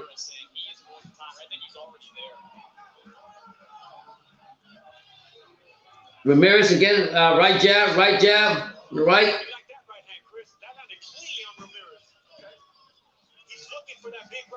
Miss. You're not seeing combinations though. One shot, waiting. He seems stuck in the mud. Ramirez threw a right and a left. Gonzalez is going for that big shot. Both men in the middle of the ring, and again, Ramirez is throwing his jab, establishing his right jab, and pushing Gonzalez back. A nice, tough, soft left by Ramirez. And here goes Gonzalez, got Ramirez by the ropes. He quickly pivoted off the ropes to not get in danger. Gonzalez coming forward. Nice left, right jab by Gonzalez. Ramirez. Ramirez threw another combination. And again, Gonzalez threw a left and buckled Ramirez's knees. And he's coming forward again. Cut him with a right. Oh, another right by Gonzalez. Oh, he's actually coming forward. They're going back and forth, throwing punches.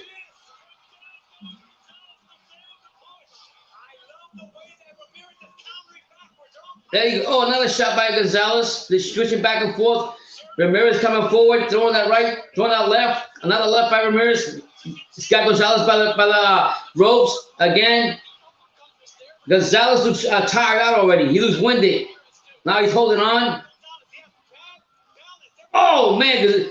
Ramirez is piecing him up right now. I ain't going to lie to you. Again. Oh, Jesus. Ramirez is piecing him up. He's got no balance at all. Oh, again, Ramirez throwing up left. Hard left. Gonzalez trying to fight back, but he's out of breath.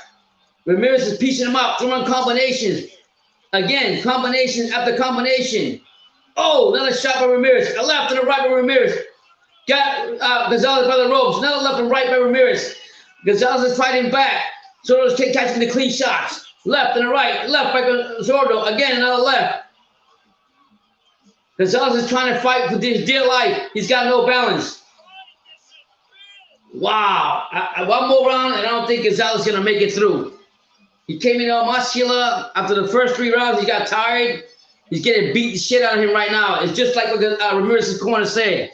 He's going to tire out eventually. All that muscle you got is not going to help you. He's trying to get it done, but I don't think it's going to happen. I think Ramirez was piecing him up in this last round. He had no balance, no nothing.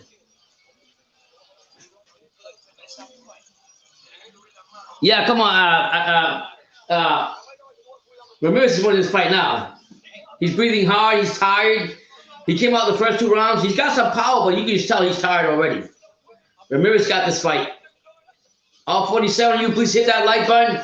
I mean, it's been good. Some great exchange. I ain't gonna lie to you. Ramirez got him with a king. Gonzalez got him. They both exchanged rights and left, and they both watched each other. But Ramirez coming forward. Those combinations when he had Gonzalez by the ropes. Wow. The doctors check. Gonzalez real slow getting up on his stool, so the doctors check him, see if he's okay, if he's coherent. He looks tired, man. He gonna last this round. Zurdo Ramirez is gonna finish him up. I'm gonna tell you that. This round's it right here. So here we go. Here comes Zurdo. Throwing the right jab, pushing him back to the ropes. Nice right jab by Zurdo. Nice left miss by Zurdo. Coming forward is Zurdo. Get him by the ropes again. Zurdo knows his time is up. Again, he goes Zurdo with the right. A left uppercut by Zurdo. Again, another left and a right by Zurdo. Left and right by Zurdo again. Another left by Zurdo. Zurdo again, coming back. I mean, the Cuban's fighting back. He's pushing Zurdo back, but he's got no energy. Those punches are doing nothing to Zurdo. Zurdo's coming back, pivoting out, putting him against the rope. Both men in the middle of the ring. Zurdo throwing that right jab. Not a right, a left jab by Zurdo. Right, he's throwing combinations now. The Cubans pushing him back to the corner, but he's very tired.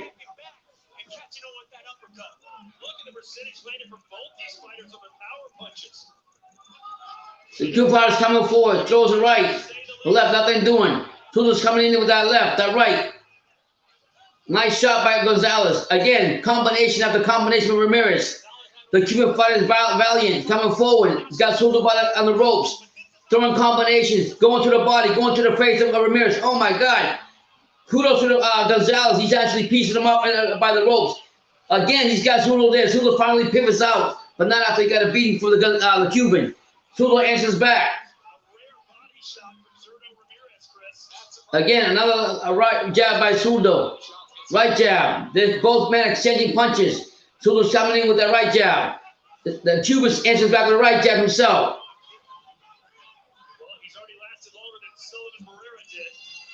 And again, the Cuban fighter is got no energy. Oh, what's a body shots by Gonzalez. Zurdo standing in the middle of him, pivoting anytime he throws, pivoting to the other side. And Gonzalez coming forward. Ramirez is, got him by the ropes. A right and a left that's actually missing from Ramirez. The Cuban fighter pushing him back again. Oh my God, he's getting combinations in there. Again, Zurdo pivots, got him on the rope. Nice left, right jab, and an uppercut by Ramirez. Ramirez is looking good. Oh, what some shots he got. Jesus. He's piecing him up right now. Giving out the man-grown punches. But the Cuban is not giving up. Coming forward. Another great shot. Zurdo's using him like a punching bag in the middle of the ring. The Cuban fighter's fighting back. Going forward. Trying to get Zurdo in the corner. Zurdo pivots back and gets him in the ropes. Wow. It's been a decent fight, guys. I ain't gonna lie to you guys. It's been a great fight. Wow. Zurdo looks tired too, man. Wow. Beautiful, though. You're winning this by a landslide, okay? Look. Yeah, so Ramirez is winning this fight, no doubt about it. But kudos to Gonzalez, man. He's coming forward. He's putting his punches in there. He's trying to fight back. But he's pivoting right away when he gets in. When Gonzalez gets Ramirez on the ropes, he quickly pivots to the outside. Look at Oscar De La Hoya. He's fighting.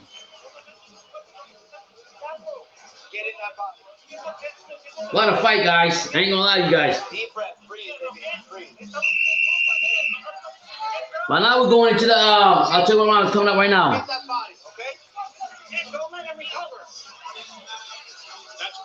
I don't think he's going to go the distance, guys. It's not going the distance. Round 6 right now.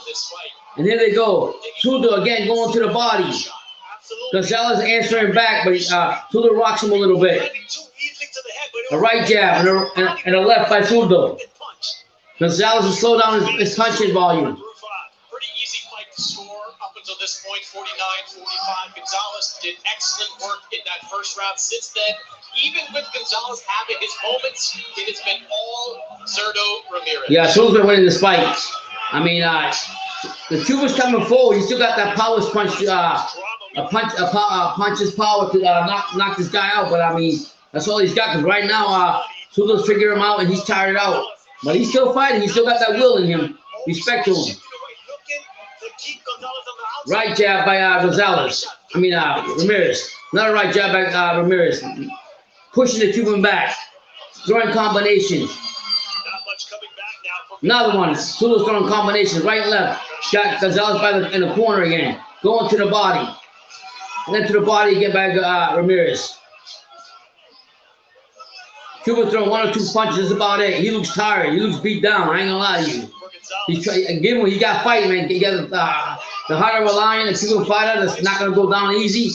But right now, Ramirez is piecing him up. He's staying upstairs with most of the shots. Another shot by Ramirez. Nice shot. Another shot by Gonzalez answering with his combination. You know, anytime you have a fighter that's cocking that right hand, you know, you don't want to give him that opportunity. Again, another right jab, right jab. Gonzalez goes to the body, throws combinations. I don't know what happened. Both fighters tripped and both fell.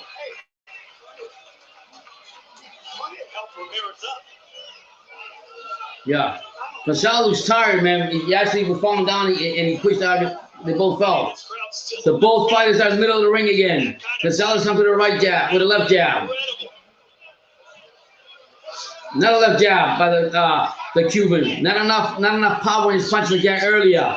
Here comes Zurdo. Zurdo comes in with a right jab, and the right and the left. Gonzalez comes in there with a left jab. He's respecting the power and the strength and the resilience of Yunieski Gonzalez. Gonzalez coming forward. As he comes forward, Zurdo pivots away from that and continues with his right jab, jabbing some more by Ramirez. They're not hitting, just off jab. Nothing doing. The Cuban fighter is backing out, missing with his combinations. But there he comes again. Zurdo's being extra careful, giving respect to the Cuban fighter. He's backing up Gonzalez again. Wow.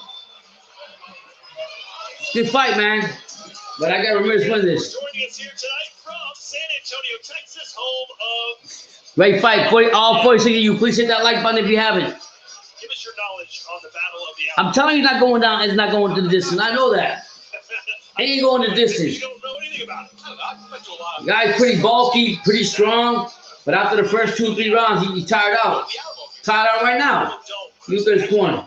But kudos to him, man. Coming out there, putting a good fight. That's how Cuban fight boxers are. They don't give up easy.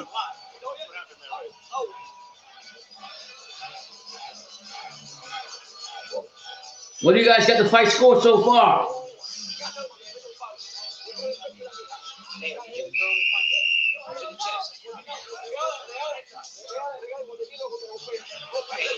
Be careful when Tom tries to counterpunch you. There we go. Zurdo comes forward.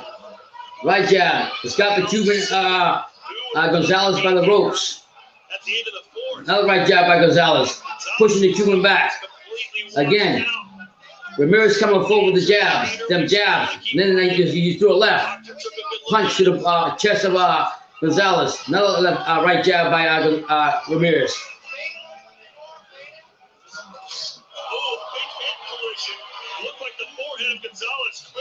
Wow. Right on the jaw, too. So here we go again. Both fights in the middle of the ring. Gonzalez doesn't have the same energy he had in the beginning of the fight. He's trying to get his distance, but while he's doing that, Zurdo's throwing his right jabs. Now his right jab, a combination by Ramirez, pushing Gonzalez back to the ropes. Gonzalez answers with the right, missed left by Gonzalez. Zurdo comes with the left, another left by Zurdo. Watch that right hand is what Julian Chua is saying, and that's a big right hand that Ramirez just needs to look out for. That's the shot from Gonzalez. Gonzalez got a nice shot in there, uppercut. Well, I think he hurt Ramirez, but he's holding on real quick. Wow. Cuban still got that powerless punch, man. Again. Went to the back. There's that chopping right hand that Yunieski Gonzalez is known for. He did that with Pascal a lot. Chopping right hand. There it is again. Chopping right hand by Gonzalez. Pushing back Ramirez. Ramirez getting his respect again. Ramirez quickly holds on to the Cuban fighter, knowing the power punch he got. Pivots, gets him in the corner. The Cuban fighter's coming forward. Uppercut by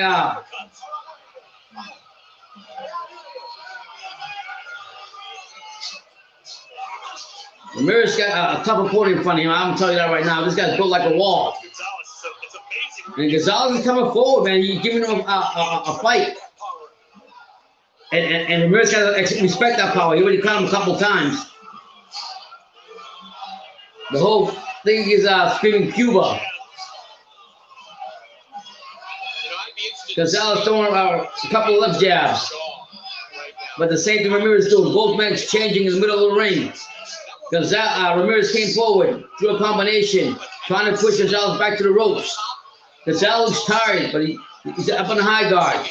Again, Ramirez is coming, throwing combinations. Gonzalez's recuperative powers are incredible. How is he still in this fight? Again, Gonzalez is in there, doesn't have a lot of energy. Ramirez is fighting back though. Wow. Man, he's rocking. He's actually rocking Ramirez. I ain't gonna lie with a couple of shots, but Ramirez is holding his own because he's in better condition.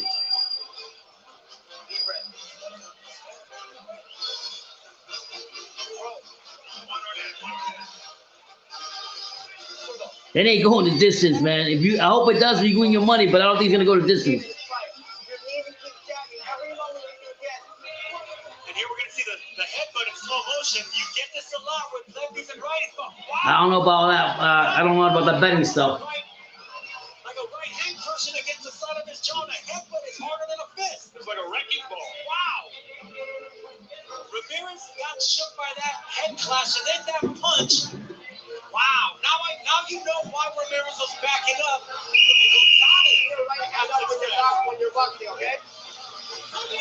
Well, here we go. You gotta give respect to the Gonzalez, man. He come out here and put a good fight. Even though he's winning this fight comfortably, Here we go. giving opportunities to Gonzalez. Gonzalez, both men in the middle of the ring. Again, Gonzalez throws a left jab. Scheduled for 12. Ramirez throws a right jab. Not a right jab by Ramirez. A right to the body by a left by Ramirez.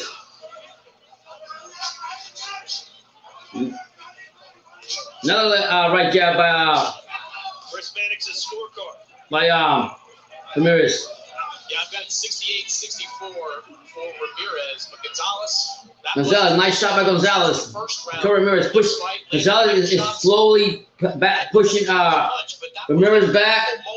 And he goes a right, Ramirez recovers after a left jab by Ramirez, and a right by Gonzalez. Who's all of a sudden looking very confident. Again, Gonzalez throwing his shots. Zurdo is jabbing his way and pivoting. Nice left by Zurdo. Another left by Zurdo. He can't fight Gonzalez's fight. He can't exchange punches with him. Got Yeah. shot him from the outside. Looking for that punch's power to try to knock out Ramirez. Right now, Ramirez is actually scoring a lot in the middle of the ring. He's got to get back on the inside and make it a more physical fight. A lot of redness around both eyes. The nose looks swollen of Ramirez. Wow. He has been in a fight tonight for sure. Yeah, Bostic kept him at a distance. Shabransky kept Combinations and pivoting. That's what Ramirez is doing. Don't stand in front He's not standing in front of the Cuban. No, he's got that power punch that hurt you with one right punch. But Gonzalez, credit to his credit, is taking his time, not throwing a lot of punches. He's running for the right punch. Oh, missed hard over right by Gonzalez. Zurdo's in there, just jabbing, throwing combination, pivoting to the side, staying on the outside, respecting the Cuban's right hand power. Again, Gonzalez goes forward, he's coming forward, waiting for that right shot to throw. Throws a left, a left jab. He's pushing out Ramirez to the ropes. Gonzalez coming forward. And right now, Ramirez is getting combinations and pivoting to the right, pivoting around, staying on the outside of the right hand of the Cuban fighter. Nice body shot by Ramirez, and then he pivots it back around. He goes, wow. And here comes the Cuban. coming forward. Nice combination. But again, Ramirez comes forward. There we go. Gonzalez coming forward. Ramirez just threw Ramirez just threw a left and an over right miss by Gonzalez.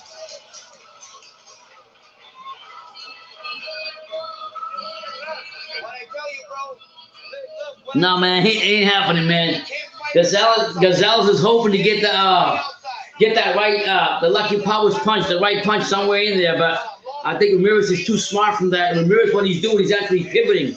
Every time Ramirez throws a combination, he pivots on the outside and turns Gonzalez around in his favor. The outside is where he belongs. Hey, man, Gonzalez ain't winning this fight, guys. If you put money on him, you better hope that it goes the full distance, whatever we bet on, because it ain't happening. Ramirez is dominating this fight. But at the end of the round, Gonzalez chopped up with that left hand. Zurdo's feet acted a little bit funny right there, walking back to the corner. I think you're right, Sergio. I didn't notice that. I did. I mean, here we go. Dominated. Been a good fight so far, though. 5 seconds, but it just took one punch from the dangerous Cuban at the end. Round 9 scheduled for 12. With a 9th fight of a 12-rounder, Zurdo's coming forward. Being careful when he throws his shots, because you know in any opening he gives Gonzalez, he's got to watch that right hand from Gonzalez. Again, Zurdo's coming forward, jabbing, throwing right. Another right jab by Zurdo. Gonzalez comes forward, throws the left jab. Zurdo's respecting the distance from Gonzalez, the power that Gonzalez has. Zurdo's coming forward. Zurdo's right there.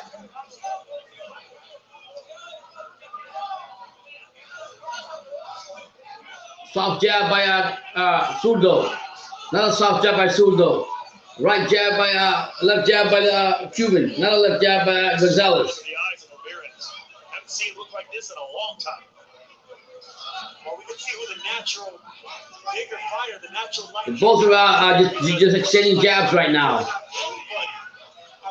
Gonzalez jabbing, hoping to throw that right and catch Zurdo. Nice combination by Zurdo.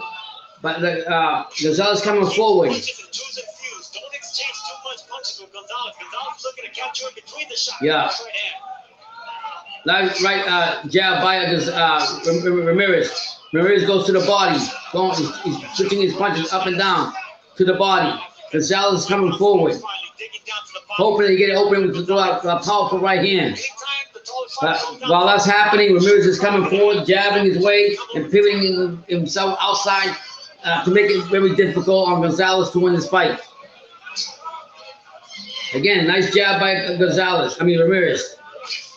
Again, he pivots to the outside. As he's pivoting, Gonzalez threw a left. All right. Nothing doing. Both fights in the middle of the ring. Zurdo Ramirez has 3 fights and 3 knockouts. Zurdo's on to the body. Gonzalez is exchanging punches with him in the middle of the ring.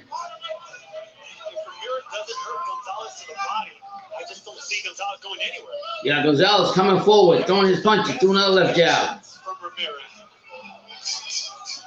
Again, Ramirez throws another combination to Gonzalez one punch. There's that body shot. There's that body shot. Ramirez landed on Ferrero. Yeah. Gonzalez took that round. Keep digging downstairs. There it is again. I'm telling you, Gonzalez has been a tough customer. I'm gonna tell you that right now.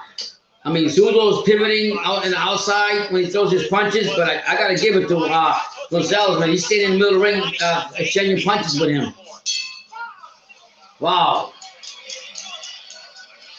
Zurdo's doing pretty good. I ain't gonna lie. He's throwing his punches, pivoting, and staying on the outside of Gonzalez's punches. But I mean, Zurdo's got his left eye a little puffy. You know, he's getting beat down too. Don't get it twisted. His corner's telling him to keep on boxing him up.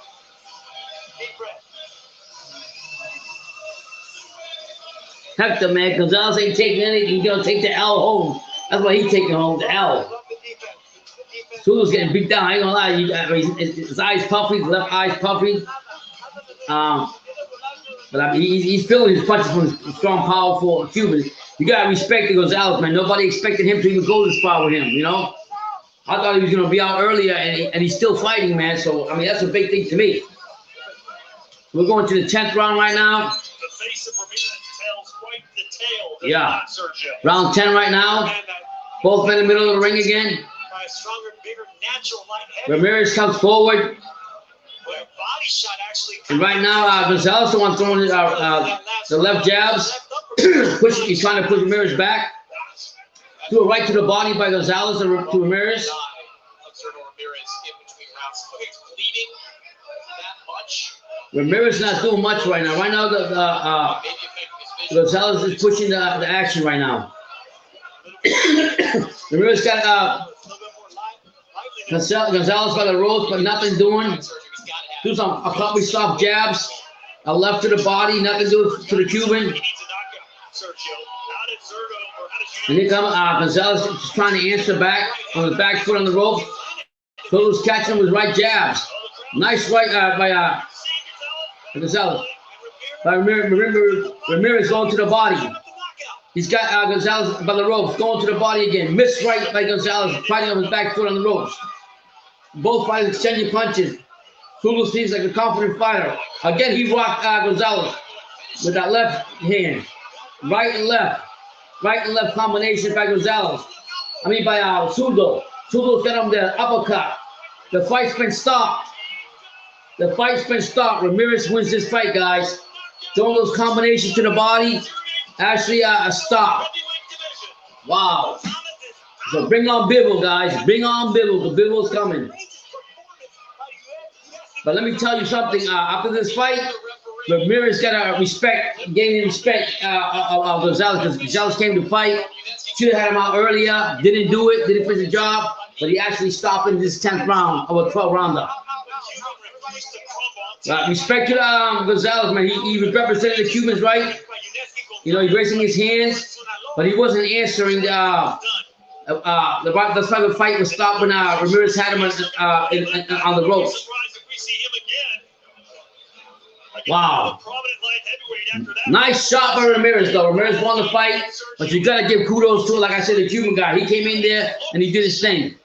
We're waiting for the announcement. Because I think he got rocked on more than one occasion. Gonzalez is a puncher, we know that. And he landed cleanly on Zurdo Ramirez.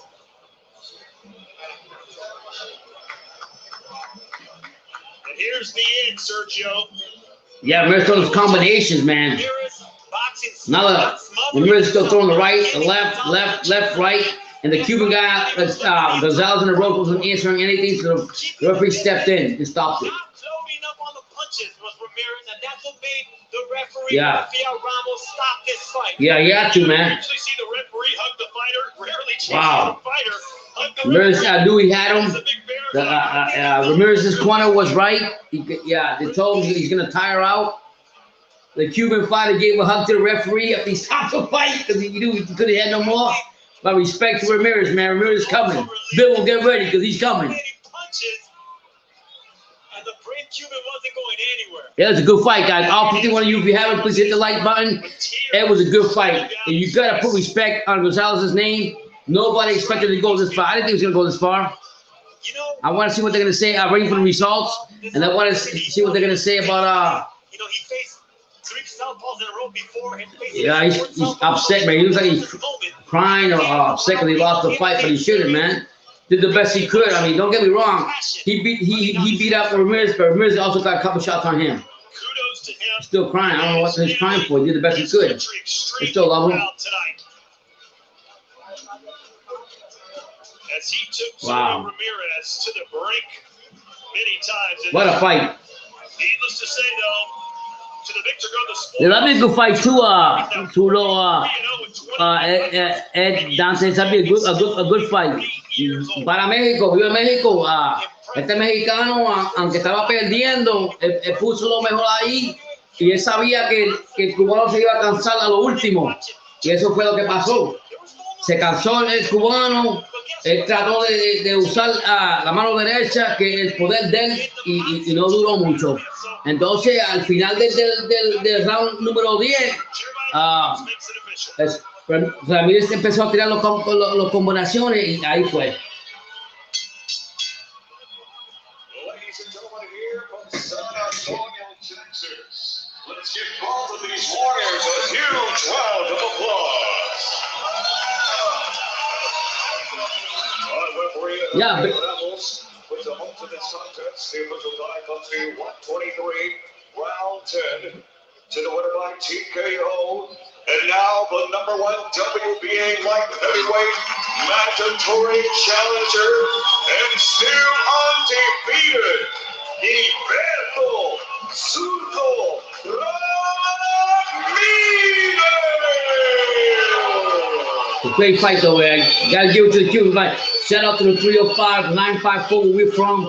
Gotta respect Miami. He looked vulnerable, but I love the fact that he took punches because he's going to get punched by these monsters at light heavyweight. So we needed to see this toughness from Zurdo Ramirez. We needed to see him get checked. We needed Both fighters are giving each other a hug, giving respect to each other. You can't ask for anything better than that. It was a solid B+ performance, but on toughness, on resilience, on facing the fire, it was an A+ on Zurdo Ramirez's part. But if you break it down, Sergio, there will be some that say, wait a minute. He shouldn't have taken the shots that he took. He should have listened to his corner, played it safe, stayed outside, and avoided all the damage. He fought the wrong game plan against an older, strong fighter in Gonzalez, but that's what made this fight exciting to watch, had everyone on their feet. But sometimes vulnerable performances will give you the big fight. So if he wanted Dimitri Bivol might be looking at this performance saying, I got him next. Let's go into the ring now, and Chris Mannix with Zurdo Ramirez. Gilberto, congratulations. You came into this fight as a heavy favorite, but you could tell from the opening round, this was going to be a tough fight. What was it like in there? Well, it was great. It was great to have a great fighter in front of me. I knew that it would be a hard fight. Yo sabía que iba a ser una pelea difícil porque desde que lo vi a los ojos, él no tenía miedo, no tenía nada que perder. The first time that I saw him at the eyes, I knew that he would be a good fight because I didn't feel like he felt afraid or nothing to lose. I was a good fight. Thank you, Yunieski Gonzalez, to fight me for the opportunity. Now it's time to a big challenge. Es hora de la verdad. Bivol, no puedes correr. Oh shit, called out. Ramirez called out Bivol, so you can't run no more. Vicente Fernández, viva México, cabrones! Yeah. What was your game plan coming into this fight? Because against Pereira, you went to the body a lot.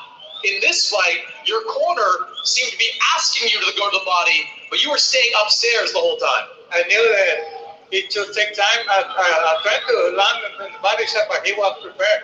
And he was prepared, and the first time I tried to knock him out, and I got upset and all emotional, but at the fourth round, fifth round, I was like, okay, I want to keep doing it. I know that it will come, the knockout. Sabía que el knockout iba a venir.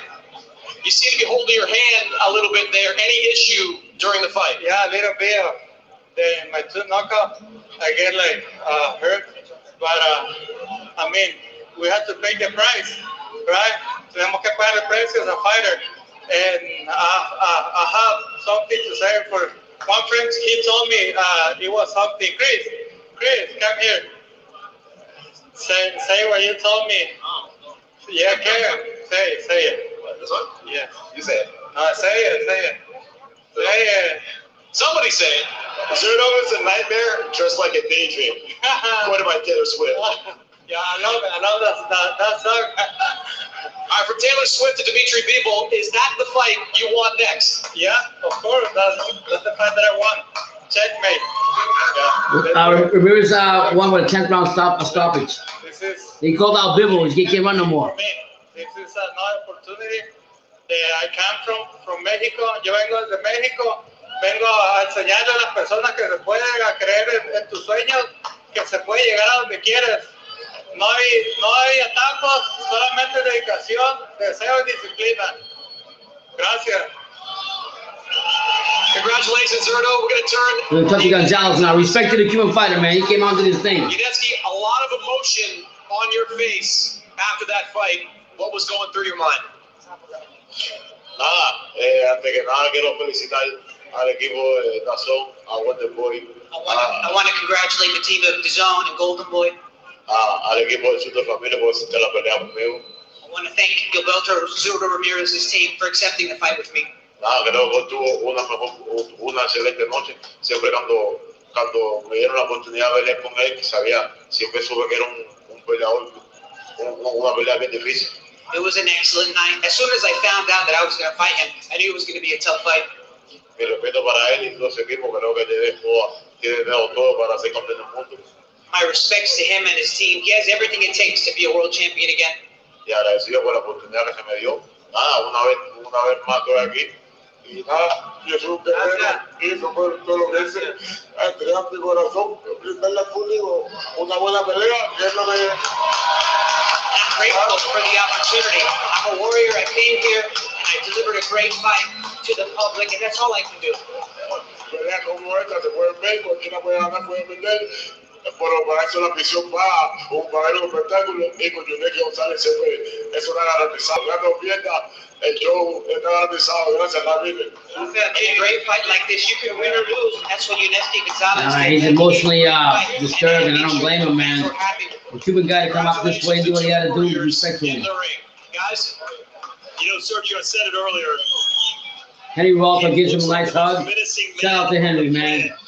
Not the end of the world, man. He fought the best he could, represented the Cuban fighters the way he should. What more can you ask for? Poured everything he had into that performance. You know, and he told us exactly what he was going to do when we spoke to him in the fighter meeting. That he was passionate then, he was passionate during his fighting, and we've seen the emotion running through his face in the fighter interview. I mean, that's as beautiful as it gets, and I just hope we see this man again because he deserves another high-profile fight. He deserves another payday. Just what toughness on Yunieski Gonzalez. But let's focus now on Zurdo Ramirez. We're definitely going to see him again, Sergio. Yeah, man. As we jump into our highlights, we'll talk about his future next, but let's talk about the present. What happened here tonight? He was in tough. I mean, we saw him go through some adversity. He was landing. Basically, you've seen it. Zurdo Ramirez, because of #1 WBA mandatory to fight Dimitri Bivol, and he called him out. Came out and said about Dimitri Bivol, you can't run anymore. So I guess he's been wanting to fight him a long time ago, and now he's got a better chance. Now he did it tonight. Shout out to him and the Mexican fighters. Shout out to him because he's got more balls than Canelo. And I actually was calling out the top of the top dogs, and he wants them all, so I respect that. And shout out to the Cuban Yunieski Gonzalez, man. He came out there and he put up a big battle. I came the first couple rounds. He was throwing the power shots. He had a power right. He caught Ramirez a couple times, and he kept coming forward. And just when I thought Ramirez was going to finish him off, when he got tired, it didn't happen. So you got to respect that. You got to respect that in a Cuban fighter. And he's very emotional because he knows he represents a lot of Cubans not here, plus in his island. And just because he lost, he felt that he's a failure. He didn't come out and say it, but you can see in his eyes. You think he failed himself, or he failed the Cuban people, but he didn't. He actually put up a good fight with a good fighter in Ramirez. And you can't do nothing if you're Cuban, but hold your head up and know that good things are going to come for Gonzalez in other fights. And shout out to him and Henry Revolta and Revolta Promotions. And we wish him the best. And come back home to Miami, where we all love you, respect you. Here on True School Sports and all the other channels out there that come out of Miami and support you, and like the Manny channel that supports you and so forth, and Cerebro Sports Deporte, another guy that's real good at that, El Bacino, Edward El Bacino ahí, he's actually good, my thing. But I also got a Spanish channel out here, and everybody supports you, so we all love you, Gonzalez. Keep your head up because it's not the end of the world. Thank you guys for being here live with me. I greatly appreciate it. I don't know when the next live is going to be. Hopefully the next live will be me and BT. Shout out to all you guys that tuned in with me and supported me to this whole full day of boxing, and I can't ask no more from you. I'm just going to leave you with a blessing. Thank you for making the time enjoyable for me. Like I told you, I just had an operation, so I have to go ahead and lay down. I mean, I did it because I enjoy talking to all you guys and talking boxing and keep my mind up what I'm going through. blessings to all you guys. Blessings to everybody here. And until next time, thank you again. Support True School Sports. Check out the content that BT got coming out from San Antonio and from what he had in Las Vegas. He had a great interview. He had a great interview with Bernard Hopkins. You guys know who he is, from Philadelphia. He fought Feliz Trinidad, one of my Puerto Rican countrymen, and he tore him up. But I mean, respect to the executioner. He actually went out and did it. Seniesa, so bad we can't say no more about her. Marlene Esparza, women's boxing tonight. The fights earlier were pretty good too. Chisora put up a good fight against Parker, but Parker totally took over. What more can you ask for? The Zone came out, had a good fight. Good cards today. It might have been the best, but they were decent. So shout out to you all. Have a good night. God bless. And until next time, how does PT say? You can love me or you can hate me, but I'm just a kid from Dania. God bless to you all. Take care. Thank you.